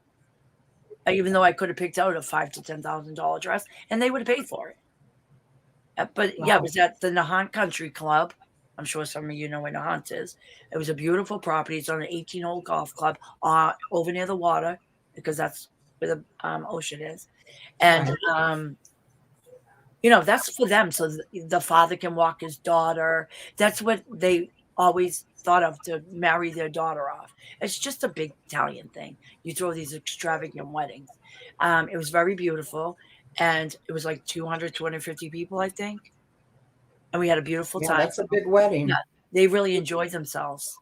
I mean, I enjoyed it too, don't get me wrong, but I would have been just as happy with something small. But my mother always had this dream of this big wedding, so all my cousins would have big, huge weddings too. Hmm. All right, any other questions? Wait, is this a prank? Somebody's called just chatting. They What? say somebody says breaking news in Delphi case. What is it? I don't know. Are you for real? Just chatting? Well, just say the news. Yeah, what is it? I don't know. See somebody's Twitter. I guess we will when we're done here, just chatting. Thank Yeah, you. yeah. This is what disrespectful people do when you're talking about a human interest story, to come in and do something like that. I don't find that that's all that polite. Have you ever seen that account before? No. Me neither. Okay, we'll just ignore it. We'll see Yeah, later. that's what I suggest. Yeah. The Delta Gate Snow isn't going remover. anywhere. Snow remover says I am too enthralled to talk. I really enjoy Oh, thank this you. and Dorothy's Thank you. personality. Thank you. A lot of people, Dorothy said they really are liking this. Tracy Kloss wants to know, what is your birthday month? March. I'm an Aries, March 30th. Oh, yeah, that's right. That's right. How did Dorothy's adoptive? Yeah, he died in 2010 on March 4th. Yeah. And my mother died in 2014 in April. Yeah, I Thank love you. listening to Dorothy. So many people here say they can just listen to you forever. Please stay on topic and respect the host and guest, said Snow Remover. Oh, my ex-husband was a Pisces mama. He aggravated me. No, my ex-husband's an excellent man, a great businessman, very successful. Like, he drove a Lamborghini, so he was successful. Had a big, huge 50-something foot boat. Just a great man. I'm not built for marriage. That's the truth. I was homesick and I wanted to go home to my parents' house with my child, and that's what I did. Really? Yeah. Oh, yeah. He was still very much a good man. It just wasn't working out. Okay, thank you, Captain Lee Fan. Good to know there is some news on Delphi, because Dave and I have been there and we've Yeah. walked the path and we've been by that. Oh, you went and Dave visited? We walked can on talk the about that. yeah, That's Dave walked interesting. on the bridge. Yeah, Where is that? I don't know much about that. Delphi, Indiana. Oh, okay. Yeah, that's the That two must have young been girls. creepy. Remember the two young Yeah. girls that were hiking there, walking around, and Yeah, were but both killed. I know that picture exists of that guy, but does that necessarily mean it was that guy? I mean, No, I know. Don't they the, have DNA of who did it? Any DNA? you know what? I do not know. You would Because think they now with would. 23 and Me and all those others, they can Hmm. link now cousins. If anybody who's related to that dude has checked in their DNA anywhere, you know what I mean? Just even Right, to see what their history is or the nationality or the race or whatever, how you classify it, it would pick it up because they use those systems. The government uses those databases just offline. right. Yes, yes. So if you ever give a swab of your DNA, just remember that the Okay, government Snow has Remover says the Delphi News will still be there when we finish here. She wants you to okay. continue. All right. Well, ask me questions. You guys, what questions? What do you want to know?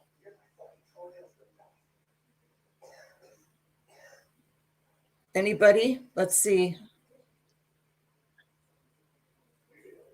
Henny says we have a family friend from Boston. Love to hear him talk. No, I never went fishing. It was commercial fishing. So these are big fishing boats with You, fishermen, and they you go out guys to have the those ocean little for Boston days at a whaler time. boats there too. I mean, they went out for weeks at a time, and I got to tell you, the regulations they had to put in place because of the depletion of the fish, and they had to. They were overfishing some parts of the oceans. It really, really dented fishing industry all around the country because they were limited to how many days, how much they could catch, size restrictions, because they were worried about, there being fish in the future. So. Karen H wants to know, how long were you in the orphanage? She About missed 2 the years beginning. on and off. I went when I was 3. By the time I was 5, I was living with, them full time. But at first, I went to a couple of foster homes, and then I went when they initially picked me because I was jumping around saying, "Pick me." Um, it was for weekends because you gotta do a test to see how is it a good fit, right? So, Yeah. and then there's a home study. They went through the whole process.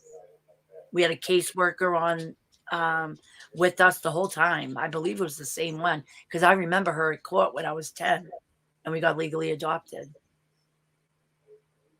Henny said her dad was in an orphanage as well. My dad's dad was in an orphanage. Did you have several beds lined up? Yeah, they were lined up like a dorm style. Like it was a long room and it was twin beds and an aisle in between the middle. It was a big wide room though. And you had a bag in the back of your bed.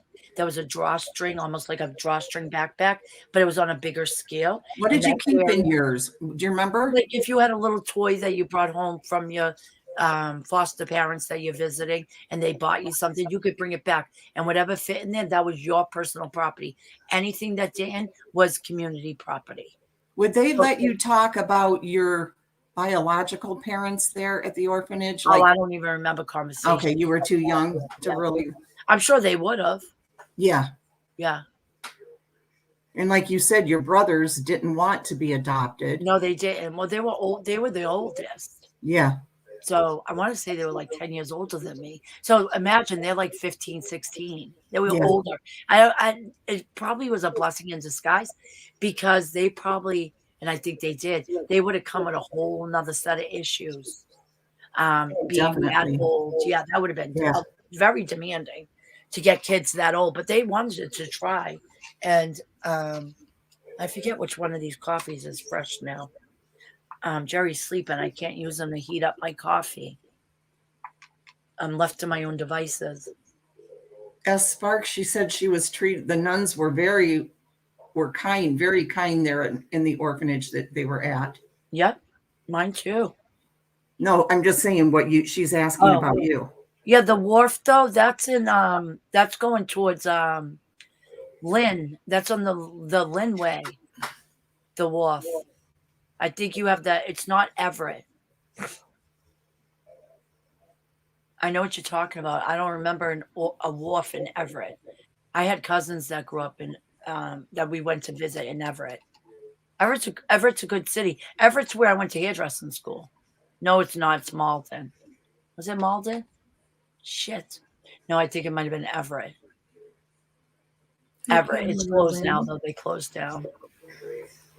It's cosmetology school for nails, skincare, hair, all that. In fact, we were playing with a new product, and in hairdressing school, we put it on my hair. Literally, my hair broke off. It was like 1 inch to 2 inches all around my head. And I made it work, though. I spiked it up because that was like the Pat Benatar days. So I made it work. Big Mama wants to know if your adoptive parents ever considered changing your names. Well, we had the option at 10 years old. We changed our names, of course, to their name, the last name, but we did have the option to change our first name. I considered it and I stuck with Dorothy. But I did consider Michelle. Really? Yeah, I like that name when I was 10. I'm glad I stuck with Dorothy. I don't know why I was named Dorothy, though. I never asked. Yeah. Like if it was a family name, one of my biological grandparents, I have no idea. But I was close to my mother's father. I never met my mother's mother because she died so young. But very close with them. They lived in New Hampshire. We went all the time to visit them. Then my mother's father got emphysema, and she moved him to Florida, bought him his own condominium. My mother bought it for him. So it was in Miami at first, and then Miami got really fucked up in the 80s. Oh, sorry. Remember? It was like cocaine cowboy type thing. So they sold that, and they moved them over to Fort Lauderdale. And then they sold it to a school teacher because he died. Okay. Yeah. But it was easier for his breathing to be in a warmer climate, apparently. I don't know if that's even true. Yeah, I guess it is. It is easier to breathe if the weather's not as cold. To me, it is. Anyways, I have asthma, so cold air is difficult on me. Say hi to Garnet, Dorothy. Oh, hi, baby. I had a dog that had one of those. What's it, scratching its ears or something? She got spayed the other day. Oh, so she doesn't lick it and, bite at it. Okay. Hi, baby. Oh, that's so funny. They are looking into fake social media account used to contact the girls before the crime. Oh, okay, Nikki. Okay, thank you. But when did the crime happen? There was social media. February of 2017. Oh, that happened. That's not that long ago. Yeah, then there was social media. Yeah. Oh, definitely. Yeah. And it was either Valentine's Day or the day before Valentine's Day. Yeah, so yeah. That happened only maybe 30 miles from mine and Dave's cottage, our other house. Oh, really? Yeah, yeah. So, we did. That's scary, right? Well, it was just freaky, wondering what has happened to these two young girls, 13 and brutal. 14. Yes. Yeah, it's not like they were just strangled or something. And they've never said what cause of death it is, what happened. Well, they were brutalized, no? No, well, they've never released anything. They will not say. Oh. Oh, see, I never looked into that case. I love husband and wife dynamics. Like, why does a marriage break down to that point that you're trying to hire somebody to kill your spouse? And how do you walk up to another human being and say, hey, do you think you'd kill my husband for me? Right. It's yeah, weird. Right. That shit fascinates me. Yeah, me too. It's weird. Yeah, it is very weird. Like, how do you approach another human being and ask that? And the other person says yes. And they do it. They always get caught, too. It's so stupid. And they buy a life insurance policy months before it. Like, really? Yeah, I know. Stupid. I know. Throw away your whole life. I know. House of Gucci. Dorothy, have you thought to go on TV to look for your sister, something like 2020. No, I haven't. You know what, Cap? I'm not really all that pressed about it. I know that sounds terrible. I don't want to. What if she's living her life and she's perfectly content? I mean, it is what it is. It's been this many years. I don't feel like there's any pulling towards it. If there ever is, I guess I could try to find her. I guess I could look at the court records and see what her adopted parents' last name was and then try to track it that way. But no, there's really no desire. I mean, I even have contact with my other sisters. I never talked to them. We just didn't grow up together. I don't remember them even when I was that young. I remember of them, but nothing really closeness of them. And you never had really had that bond. You were so young, Yeah, you know? exactly. Yeah. And that makes a big difference. Yeah. What did your, if you don't mind saying, what was your psychological report like as a little one? Oh, someday I should read it. It's fucking funny. Oh, sorry for my swearing. It just said that I was aggressive, basically controlling, that I was very standoffish. Listen, I'm sure that I went into new situations and I had to quite a bit. And I went in with my guard up and I did it when I first got into grade school. But yeah, it was psych vals I had to have through the adoption process. Mm-hmm. So, they always had counselors come into the house for house visits. I remember them coming up into my room, sitting on the bed and just talking to me. The female would talk to me. I remember all that, like when I was 7, 8, 9. Wait, okay, that's what I wanted to ask. They were doing all that. Did you ever feel like you had done something wrong and that's why you were in an orphanage and then in foster homes? No. Did you ever feel responsible? No, because I just don't think I knew any different. Yeah. Maybe I thought every child ended up needing a parent. I don't know. Okay. Yeah. I just didn't feel like maybe I thought it was the norm. Mm-hmm. Yeah, I didn't feel Yeah. bad about it. Yeah. Yeah, no hard feelings about it. I didn't feel like, it was nice to have a home finally, though, my own bedroom, my own belongings. I mean, I was amazed when I first walked in the house. It was just because I had never seen anything like that. Almost like something you would see in a movie, probably. Yeah, almost like the movie Annie. I'm not that my parents lived like that because they didn't. Right. But they were very well established. And to walk into that from where I came from, it was amazing. Oh, Scott's adopted. Yes. I see that. Wow, an abusive family. So sorry, Scott. I know it's a very iffy thing, right? You're welcome, honey. I'm sorry that yours didn't go as well. We were even talking about step parents, and because I'm with Jerry alone, right? And I forget who it was. I think it was Mike said bringing a stepfather into the home. He said that his stepfather was a monster. That it could challenge my Jerry because it's me and him. He's the man of the home. Yeah. It could challenge his position and his self-confidence because a male would come in and take over that power position, which would be the masculine position. Right. Oh, right. Yeah. I always call Jerry my little man. Yeah, mommy needs her little man if I need him to help pick up something or you know what I mean? So it's just me and Jerry. And guys, Christian's coming back. I've invited him back. He asked and I said yes, like a moron. Because the last time he was here, he came with his girlfriend. I'm going to let him bring his girlfriend again. I'm a glutton for punishment, but I just love that kid. Well, he put me through hell on Thanksgiving. But thank God he was here because I got so sick. I was vomiting for 48 hours almost nonstop. I was so sick. And he really helped me through that, brought me water, and he was washing out my bucket and making sure I was all right and all that stuff. So he asked if he can come back. At first I said no. I always do that too. My gut reaction is always say no to everything. And then I'll feel guilty and I'll be like, just set some ground rules, set them. So I said, no fighting, you two, because they were fighting like cats and dogs. Mm-hmm. I was like, why are you two even together? Anyways, and then I said, 11 o'clock, you could go out before 11. Don't come back till 8 a.m. though. I don't want you in and out 2, 3, 4, 5 in the morning. Or you have to be home by 11. Anything between 11 and 8 is a no-go. You're not going to disrupt our schedule. Will he listen to that? He'd better, because he's not gonna have a key. Yeah, okay. Yeah. I stole his key when he was sleeping one night.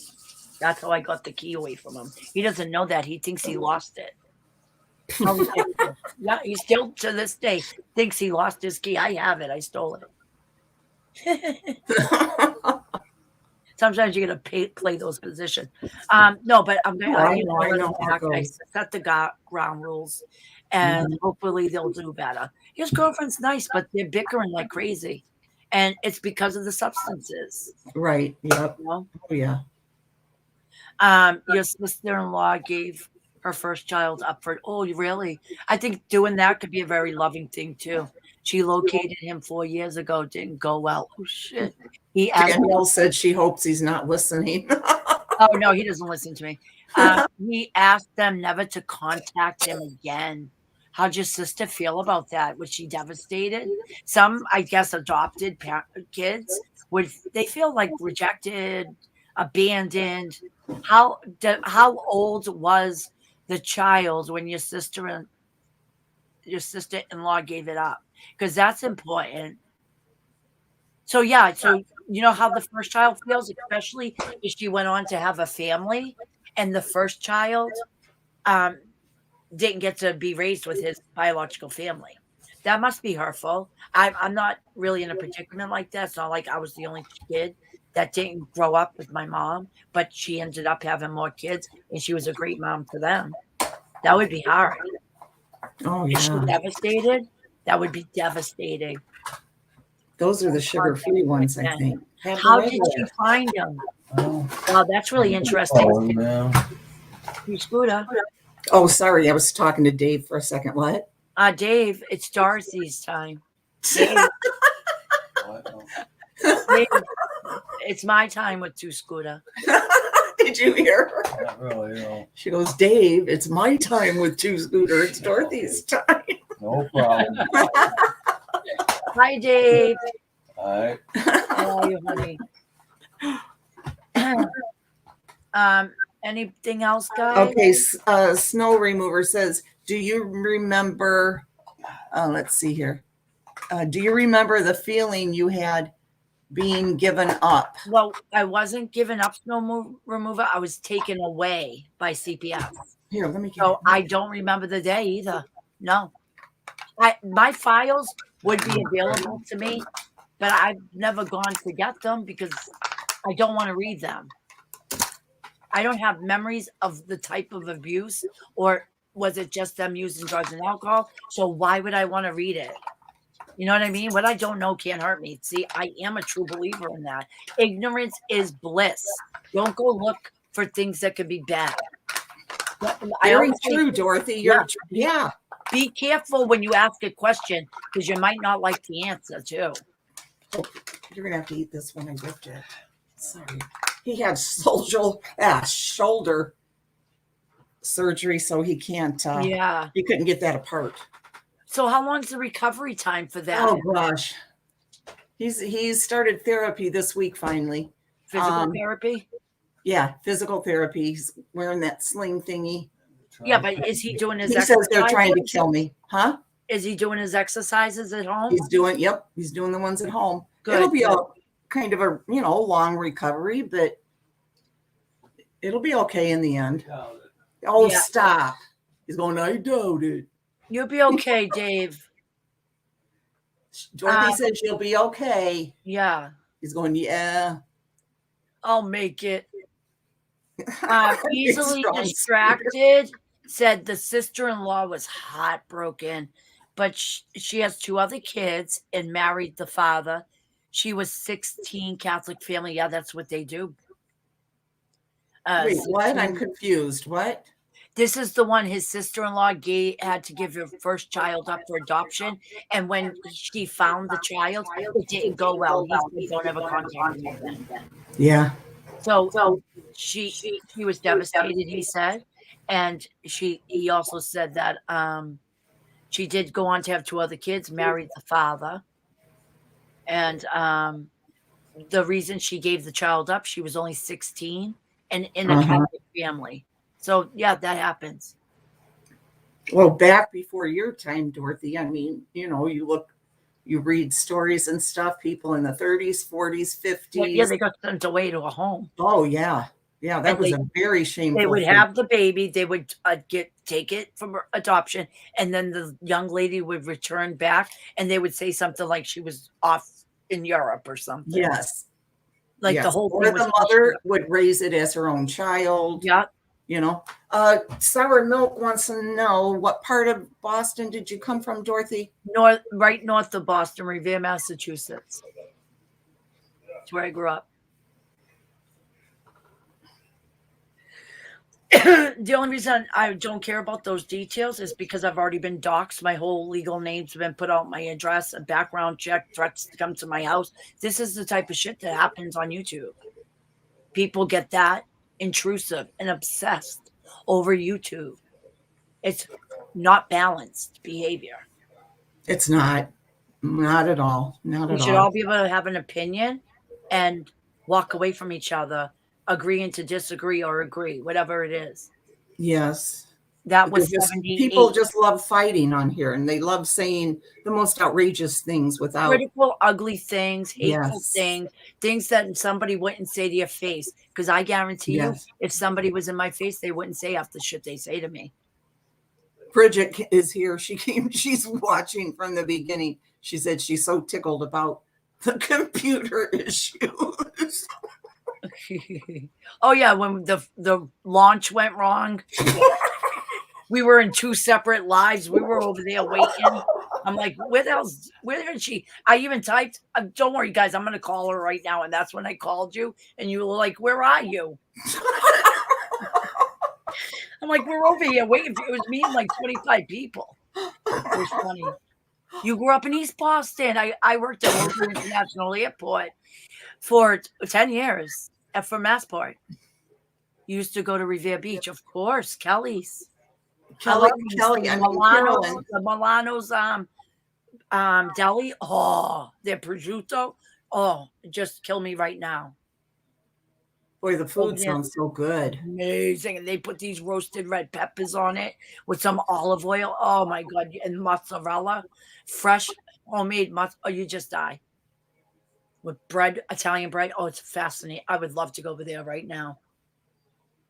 Carolyn, are you still listening, hon, or just off doing Carolyn things? Carolyn things. You crafting, Carolyn? Yeah, she's having a kind of a rough day today. Oh, I had lately has been rough. Yeah, I know. She sounded a little dead. Yeah. I had it was funny too, because I had my son. I had some extensive dental surgery, and I got addicted to pain pills, and then it progressed into harder opiates, the OCs. Because you got to remember, that was in the early 2000s, mid 2000s. That's when the Oxycontins flooded the market, and people just became addicted. And I was addicted to opiates. And in 2008, I got into recovery. I gave my father and mother temporary custody of my son, Christian. I signed it over. It was 6 months. I did it legally so that if he needed to get to the hospital or anything with school, they had that control. I put myself into a detox. From there, I went to a holding facility, which is just a residential place. You wait until you could get into long-term residential, like a house. Mm-hmm. And it was a halfway house, they called it. But it was a working house. So after you were there, like there was levels. After you're there 1 month, 2 months, you get a job. From there, I went to a sober house where you're completely free. You just have to be home at night, and you do drug testing 3 times a week. And then from there, I ended up just coming back home. And then I ended up having Jerry, and then we sold it. My dad died, and we sold the family house. And then we built, I bought the condo. I didn't build it. I bought it on Revere Beach. Wow. Yeah, I was right on the beach. You could see the beach out my front balcony, on my side balcony. You saw the skyline of Boston. It was beautiful. But my mother couldn't walk up the stairs. That's why I had to sell it. We had to do something. And I said to her, let's go to West Virginia, go live next to Linda, and you could be around your 4 grandchildren we'll all be close together. And she was like, yeah, okay. I came down first with my kids, and one of my girlfriends, Kathleen, she was very helpful. She stayed with my mom. And then when I was ready, we put the condo on the market, and I already have the house and everything all set up. She had a pod brought to the condo, hired some of my friends, had them load the pod, and then the pod gets picked up and then driven down here, dropped in front of the new house in West Virginia. And over near where that handle is, if you look at West Virginia, northern, eastern West Virginia, and that handle, that's where I am, up in that area of West Virginia. So I'm not in the middle of West Virginia. I'm very close to the border of Virginia.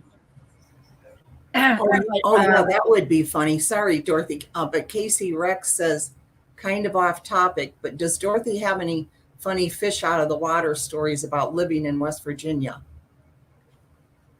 Well, yeah, when I got a ticket on I had a Dodge, the hell's that car? Charger. I had a Charger. I love that car. I sold it. My mom and dad had one of those. That car wasn't built for West Virginia and the dirt roads and stuff in the driveways. I had to get rid of it. Anyways, then I ended up with a Honda CRV. Anyways, the cop ticketed my car, and me being from a bigger city, I didn't realize the town hall was one woman and one cop. So I called the bitch in my face off, like, what the hell? He knew. He was so mean to me for years. Really? She finally started being nice to me because she had a granddaughter, and I kept saying, how's your grandbaby? How's your grandbaby? So finally I broke the ice with her. Oh yeah. I just didn't realize it was one woman. If I had known that, I would have never got mouthy because I had to pay for it. But we're good now. Her name's Penny, and we're good. Oh, well, that is good. Yeah. Oh yeah. You know, one other story was I went to an AA meeting down here, and you always try to help your fellow person in the halls. So he was like, can you give me a ride back home? And I was like, sure. And I go, well, how far is it? Because I had a friend watching my kids. And he says, just right up the road. Be careful when a country folk tells you it's right up the road. Be very careful. Because that fucking ride was like 20 miles on a very windy, dark, no lights, mountain road. And it took like, I don't know, an hour and a half because you couldn't drive fast. It was crazy. Like, that's not right up the road. Right up the road to me is like, I don't know, 0.2 of a mile, a quarter of a mile. Right up the road. And it's all that way away. I was like, oh my God. I didn't say anything to him. But I was aggravated. I said, next time I'm going to ask how many miles, not how far, right up the road. Are you kidding me? That's not right up the road. Does anybody ever hear you talk like in a store or something? Oh yeah, they go, oh my God, you're from Brooklyn, New York. Or they'll say Jersey, and I go, no. It's funny because, you know, my accent's thick, so people down here have real thick accents, and for some reason they put the word done. I done did it. And I go, why do they have to say done? Just say I did it. But they put the word done into everything. I done did it. Or I'm going to put it up. I'm going to put it up. And I'm like, what's that mean? And that means they're going to put it away. It's why are you putting it up? I don't understand what that means. Yeah, it's just a weird thing. The different free and the ornery word, everybody uses it. And sissy. What else do they say? Y'all. Yeah. You know, up north we say you guys. Guys. Yeah. This dog, you just went out. Rosebud, stop. Come on. Danielle is laughing her butt off. Yeah, it's funny because it's a culture shock. And let me tell you, for the longest time, wicked pissa. Like I say, that's wicked cool. For the longest time, I had road rage down here. It was the weirdest thing. Because really? Well, yeah, in Boston, it's aggressive driving. Just aggressive. Everybody's yelling. It's like, fuck you, and, you know, you suck, and go F your mother. It's crazy. up there. So I was used to that aggressive driving. Oh, And no. when I got down here, it's like you get behind a logging truck, you better just sit back and relax because you're in a one-lane road, one lane one way, one lane the other, with a double yellow line. And very rarely does it have the dotted side on your side. And that's even dangerous because it's very windy. So I would just be like, ah, like huffing and puffing and arms flailing and beeping my horn. And I finally stopped. I was just asked to accept it. They But I probably were wasn't even wondering in a what rush. was your problem, you Well, I know? wasn't even in a rush to anywhere. I don't understand. I don't understand where I was rushing to. You know what I mean? Like, Yeah, yeah. it was like, hurry up to wait, hurry up to wait. That's all I was doing. I just relaxed.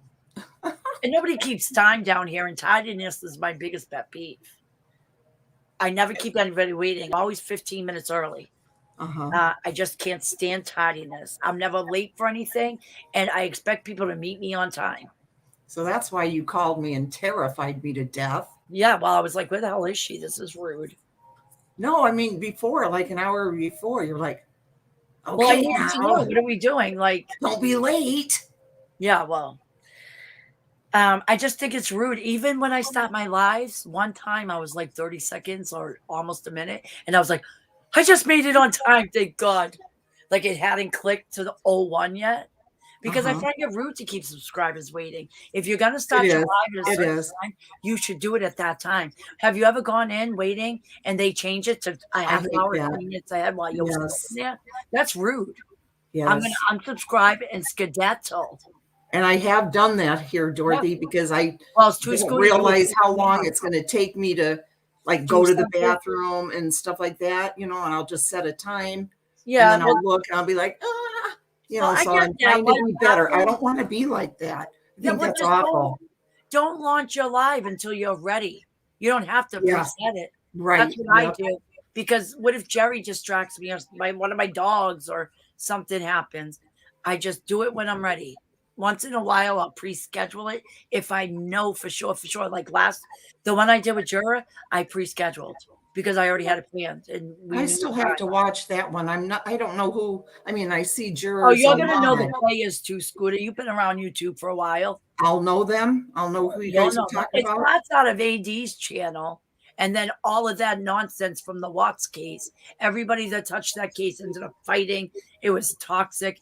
It was aggressive. Everybody took sides. It was nuts. Now Oh, so everybody, it's all about that then, yeah. basically. Well, it starts with that. It's not all about that. Okay. Well, Yeah. I don't want to say her name on here because Yeah. one of the people already tried to privacy the video, and I'm not doing shit to it. I Yeah. challenge you. Yeah. Hell no. I'm within fair use. I only used account names, not anybody's legal name. That's not a privacy violation. Yeah, You I can see my probably account. won't. I probably won't watch that, Dorothy, because I really Yeah, don't know all those players. that's okay. You know, but I might. You know, I might like forward through it or Well, something. it Maybe. was about a creator that just recently turned on the family and accused them of stealing all the crowd justice money. What? Yeah, and that's not possible. It goes directly to the attorney. It doesn't go through their hands. So that's Oh what gosh! I Oh, mean. see, I didn't know any It of wasn't just that. about that though. It was she just did that, but there was a reason she just did that for smoke and mirrors to cover up a legal proceeding that another YouTuber sued her, and an injunction was put in place. Oh wow! See, yeah, I Yeah, just don't follow any of that. You know, yeah. I never followed any Oh of the God! AD Hold on, let me stuff let and her all out real that. quick. 1 second. She wants to go out again, and she asked, Okay. and I jumped. Hold on. All right. Come on, baby. Come on. You want to go back out? What are you doing out there? You got a date? Come on. Yeah, that AD and all his all that is no. I liked him when it first came on, and you know, but after that, when he blocked the family from coming in, that was it. And I just quit watching it.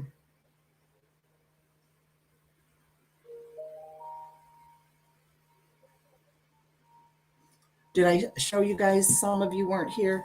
Remember, I said the catalog. I got a facsimile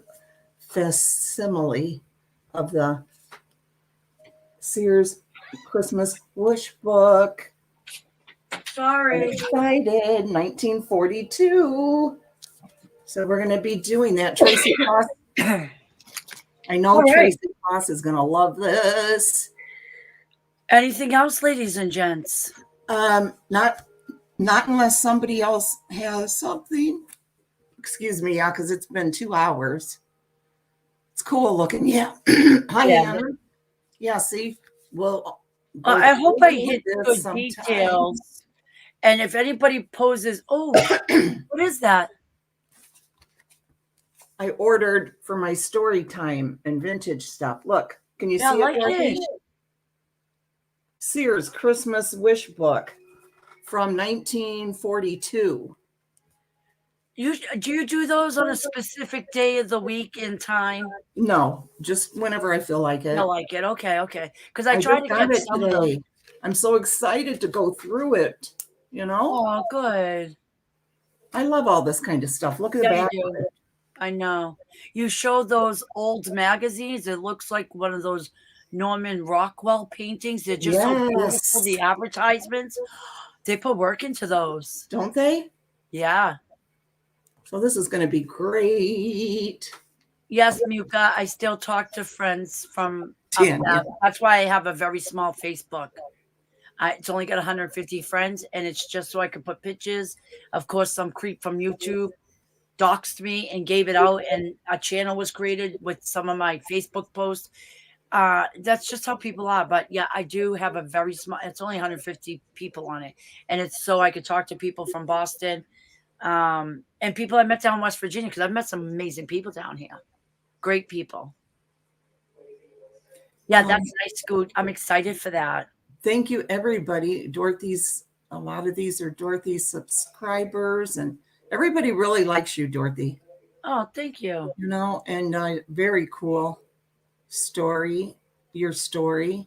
Yeah, I'm an open book. I really have nothing to hide. I mean, I'm not a perfect person. I think going through recovery has taught me that right. You don't have to live in shame because of mistakes. I think a lot of times people get stuck in addiction because of the shame too. It's just such an awful weight that the things you did, because I stole money from my own mother to keep my addiction going. I did some really horrible things, and I own them. And I regretted them. I tried to make amends. Thank God she was alive and got to see me thriving. My father got to see me thriving. Thank God. Because that would have really broke me. Dorothy, can you hear me? Yeah, I can hear you.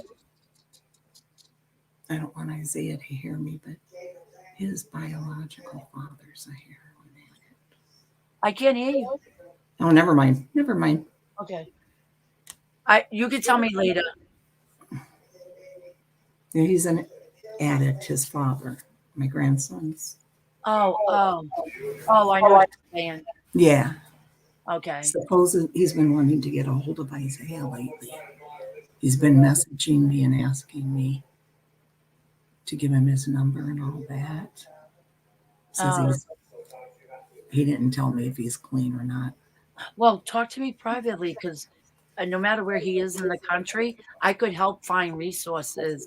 And he's been in the whole thing, Dorothy. He knows all, he's okay. Yeah, he's been in jail and all that stuff. So. Oh yeah. Well, then he's been exposed to them, because the jail has some resources in place. Oh yeah. Right from jail into halfway houses, recovery houses. Yeah, he's 40 some years old, so he's no. But yeah.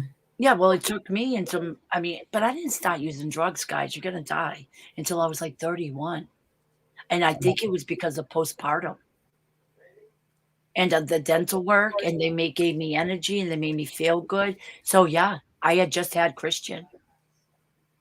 Yeah, it was actually like 30, but 31 was when it became a real problem.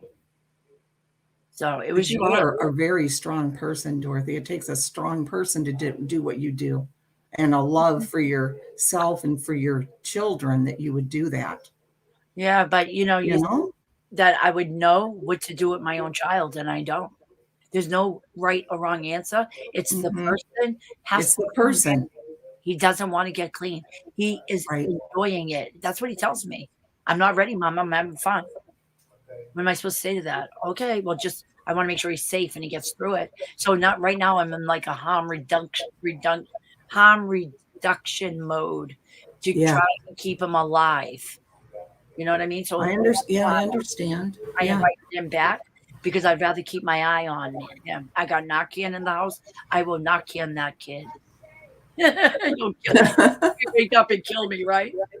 Yeah. Well, that's every opiate addict's worst nightmare is to get Narcaned because it rips the opiates off the brain receptors and pulls them out of, even if it's a heavy nod or an overdose, that's what pulls them out of it. Anybody who has somebody in their life with addiction, please just know if you have to call 911, give rescue breaths the whole time. If you could keep oxygen going into their bodies, when they come with the Narcan, they'll bring them back. If you don't give them oxygen, their organs will start shutting down. Their heart will start shutting down. Now, if their heart stops, you got to go into full CPR mode. But usually you could give rescue breaths to somebody who's starting to overdose. And you could get somebody there. Like if you live in a rural area, sometimes it takes 20, 30 minutes. A person can't go that long without oxygen. Right. Yeah, sometimes several doses, yes. Right. If you're living with somebody with an opiate addiction, go to one of your health centers, your state one-on-ones. They'll give you Narcan. Get a couple of doses for the house. But rescue breaths. People stand there and wait for an ambulance and they don't give rescue breaths. Just give the oxygen. Keep it going because you'll save their lives.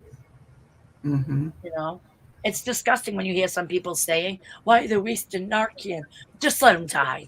No, because people can recover and they become successful or a contributing member of society. You can't give up. Sometimes it takes some chances, but don't think when somebody gets clean or sober that a relapse has to be part of the story. It doesn't. I hate when people say, well, it's part of recovery. No, it's not. You never have to relapse. But if you do, you could dust yourself off and get right back on. Yeah, right. Important. Oh, yeah. It's an epidemic. I'm sorry. Everybody in this audience I know is either affected or they know somebody that's affected or even somebody they love has somebody that they're dealing with. Everybody knows somebody that's struggling or is in recovery. We just do. Obviously, you do too, Scooter. That must be our fault. Oh, there's a lot more than just, Yeah. You know what I mean? I have family that, So, I know all about it. Yeah. Are you done with that? You want to kick me off your channel now? Well, I was just going to say, it's been over 2 hours. Oh, is it? Yeah. I'll call you on Facebook after this and we could talk some more. Yeah, Yo, get some rest. It must be getting late there. Well, you're an hour behind me, I think. Carolina hopefully will be coming on soon. Yeah. Yeah, hopefully. I'm planning another show on another creator. So I have I got a lot of due diligence to do tomorrow. And then I'm going to be doing that hopefully very soon. I'm not telling anybody who yet, but it's going to be juicy. You guys are all going to know what it is. And I'm going to name names and give the receipts. Oh, this is going to be good. Mm-hmm. Are you going to go live tonight at all? No, not tonight. I'm going to take a break. Oh. Yeah. I got a doctor's appointment. Well, it's actually one of my doctor's appointments I've maintained throughout my recovery. I do it now through the phone because of the pandemic. And now the insurance company is accepting that, which is great because it's just counseling. I don't need to go to their office and it was an hour ride. So now that they're doing it over the phone, I love it. And it's just a once a month check-in. And because I don't get any medications, they're able to do it over the phone because I don't get prescribed anything. If you need a prescription, you got to go in the office now. Back in the office, but I do it over the phone. I love it. It just keeps you accountable. Check in. Right. Yeah. That's good, Dorothy. Yeah. It really is. Yep. So tomorrow morning, that's that appointment. So I think it's like 9:30 or something. Do I need to bring my voodoo dolls? Yeah, you might. I'm so happy Nana T's in my channel, to tell you the truth. I just love her. She's a loyal, honest person, but Oh yeah, I respectful. like Yeah. her too. Like when she was telling me, you're wrong, she was respectful, but she was very adamant and And persistent. I like that when people Me will too. tell you, you know, when they tell you that you're wrong, but it's in a respectful way. They don't attack you. Yeah, yeah. No, she was telling me in a respectful way everywhere she saw me that I was wrong. It was funny. Yeah. But see how we can just move on from it? I think that's important, that we don't Yeah. take this all so serious. Mm-hmm. Even like, I'm sorry, these wish lists, people looking into them as they did, that's inappropriate. There was no need for that. And then they ran with their own theories and they were completely wrong. It was all explained, all of it, all of it. Everything was transparent to me, everything. And it's legit. It's just to pounce on one girl who has social issues and severe, not severe, well, serious mental health. And she was in a very dark place. And then the people she thought she could trust attack her just off of what Natasha said. Oh, now are we speaking out against Natasha being a liar and a thief? And now we're going to believe her? That was so wrong. This girl was already hurting and she was devastated all day long, even more. Live after live after live after live. There was like 3 or 4 of them. It was relentless. She was at the end. Thank God I called her and pulled her out and gave her some support because she needed it. It's good you did that. No, we have to think Really. about what we do to other human beings. Yes. Yes. Yeah, And it's still happening today, too. It's still happening today. And honestly, I don't go watch it because it would make me so. I would probably start. I'll cry because Yeah, it's best not to, Dorothy. You know, it really is. it's awful, awful. We were supposed to be the. And now let me tell you something, and I'm gonna say this again. I'm Dorothy. I stand alone, and I'm not part of any community. I am surviving the storms. I hate how, oh, moon pies and hot dogs. That's life. How cute. What is it? I like that name. Moon pies and hot dogs. I know That's life. there are some account names that just tickle me. I think it's so. Yeah, I funny. love that. I've never seen that. Yeah. And they say, I like where this is going. Yeah. But Dorothy, so many people in the chat are just loving your story. They're saying, thank you guys. thank you so much for, you know, they're thanking you for telling it. They've enjoyed it so much. I was going to try to talk to my sister just to bounce some ideas off her, but she didn't want to talk to me. No. Well, she doesn't like to talk. She loves being alone. She's happy as happy could be. It's the weirdest thing. Although she spends time with her grandchildren, she's a great grandmother. Right. Yeah, she has 4 young grandchildren, all under the age of 10. So she spends a lot of time with them. So she is a good grandmother. But for the adults, she ain't got no time for us. She's extremely intelligent, my sister. Is she? Oh, it's unbelievable. Watch Jeopardy with her. She'll know every answer. It's kind Oh of my gosh, really? It's creepy. Yeah, it's creepy. That's because she has like a memory. If you can retain your information, then you recite it when you're asked. Oh, yeah. Memory. It's not that, but I'm street smart. Right. You know, like you're not going to get over on me. And you know how many people send me emails trying to bait me all day long? And I just reply, you know, like, thank you for writing. Happy holidays. You know, I'm fun. You're not going to write me a baited question and I'm going to go into some long, you know, gossipy, let's talk about this one and that one. It's not going to happen. Anything I write and say, I would say it out loud. But I totally hate how they were trying, you know, saying that you were sent to get close to Carolyn. Oh, my God. Get info.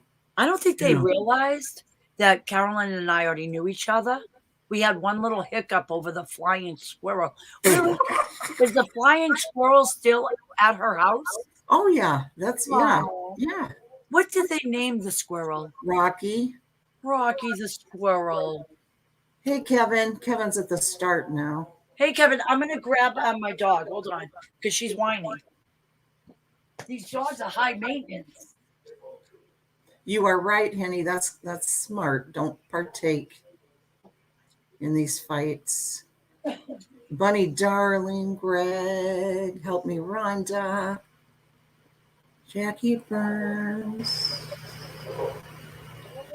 See, from your sister in 3 years, really, Jackie. Margot K, Oliver. All right, go lay down. If any of you have like a good childhood story, interesting, the way you grew up, I'd love to have you come on sometime and tell us about it. I think that would be a great series to Scooter, a human interest night. Yes, I would love to do that. Dorothy suggested it. Because I would love to hear other people's life stories. I find it, I love documentaries. Everybody watch biography? Oh, yeah. Or that stuff. I have so many books that are, the coming of age and right, hard childhoods, different childhoods, and I just love it. Yeah, it's fascinating how different people grow up. It really is. Yeah, it really is, and how that person ends up in life, and yeah, definitely. Okay, guys. You all ready to get off? Yeah, we should hear your story, Scooter. I would love to hear that. I have nothing, Well, you have some memory of some certain things. Oh, I have, yeah, but I mean, like how old were you when Kennedy got assassinated, or the Vietnam War? Second grade, third grade. I was in a classroom in Miss Johnson's class. See, you remember those things? Oh yeah, yeah. I remember when my parents found out Elvis Presley died in 76. 77, I think. 77, that's right. Yeah. I remember them being upset. Oh yeah, I was too. Well, when OJ went on his car chase. Oh yeah. We all remember where we are because the world stopped. Or and when 9/11 happened. Yeah, 9/11. Yep. These big moments in history, and we just know where we were. Well, sour milk and cookies, you don't have to show your face. Oh yeah. You can just come up some night, and you're too easily distracted. Any of you. Yeah. It'd be wonderful. I think it's a great series. Very interesting. I would definitely show up for it. Princess Diana, yes. Yeah, it's another one. Yeah. How about Michael Jackson? Michael Jackson. Do you guys know that Farrah Fawcett died on the same day as Michael Jackson? Yes. But hers didn't get as much publicity because Michael loved it. And she lived a very fascinating life. She really was a groundbreaker for femininity and strength and just so much. She struggled. Yeah, it was a shame that she didn't get get to see him healthy. I know. Yeah, and how when she died, she didn't get all that notice that. Oh yeah, because of Michael Jackson. Yeah. It just kind of got overlooked. Oh yeah, the Oklahoma bombing, child. Yeah. Oh. Robert Kennedy, you remember? Robert Kennedy. Yep. John Kennedy. Oh yeah, I remember all that. What's the Gulf of Tonkin? I don't remember that. The Gulf of the Gulf Tonkin. What is it? I don't remember that either. Yeah, I'm not familiar with that. All right, well, I'm going to get off here because it's 11. Oh yeah, tomorrow is Pearl Harbor. When Pearl Harbor. Oh, is it? Yeah, December 7th, 1941. Wow. That's when we went into the World War II. Yeah, in the Challenger explosion when they had the teacher on board. Oh, the Challenger. Yes, that was 86. Oh. We were watching that in the school. I was young. And it went up and exploded, and all the kids were good. And the teacher shut it off quick. I remember the whole thing. That was devastating. Vietnam, yes. Yeah, see, This is when I start feeling old, when I see so many of you were little kids or weren't even born yet. Yeah, but some of these people are much older than you, too. You're not old. I don't feel like I'm old at all. I really don't. but I realize that I am getting up there. When my doctor called me out, said we don't like to prescribe that to the elderly. Shut up. I go back to her on the 9th, and I'm going to say, so I am in the elderly category now. Yeah, right. I hate that. I don't want to be that.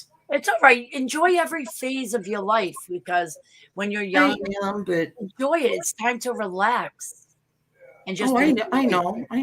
You know, your grandchildren, to see your children doing what they're doing. It's that phase of life. You have to dig into it. Maybe do some research on what people who enter that phase, what they find to be a good activity. I know a lot of people take up golfing, or maybe some exercise or something, biking, or I know Carolyn likes to bike, right? Oh, yeah. Yeah, I mean, just look into some different activities. Seems like you like to read.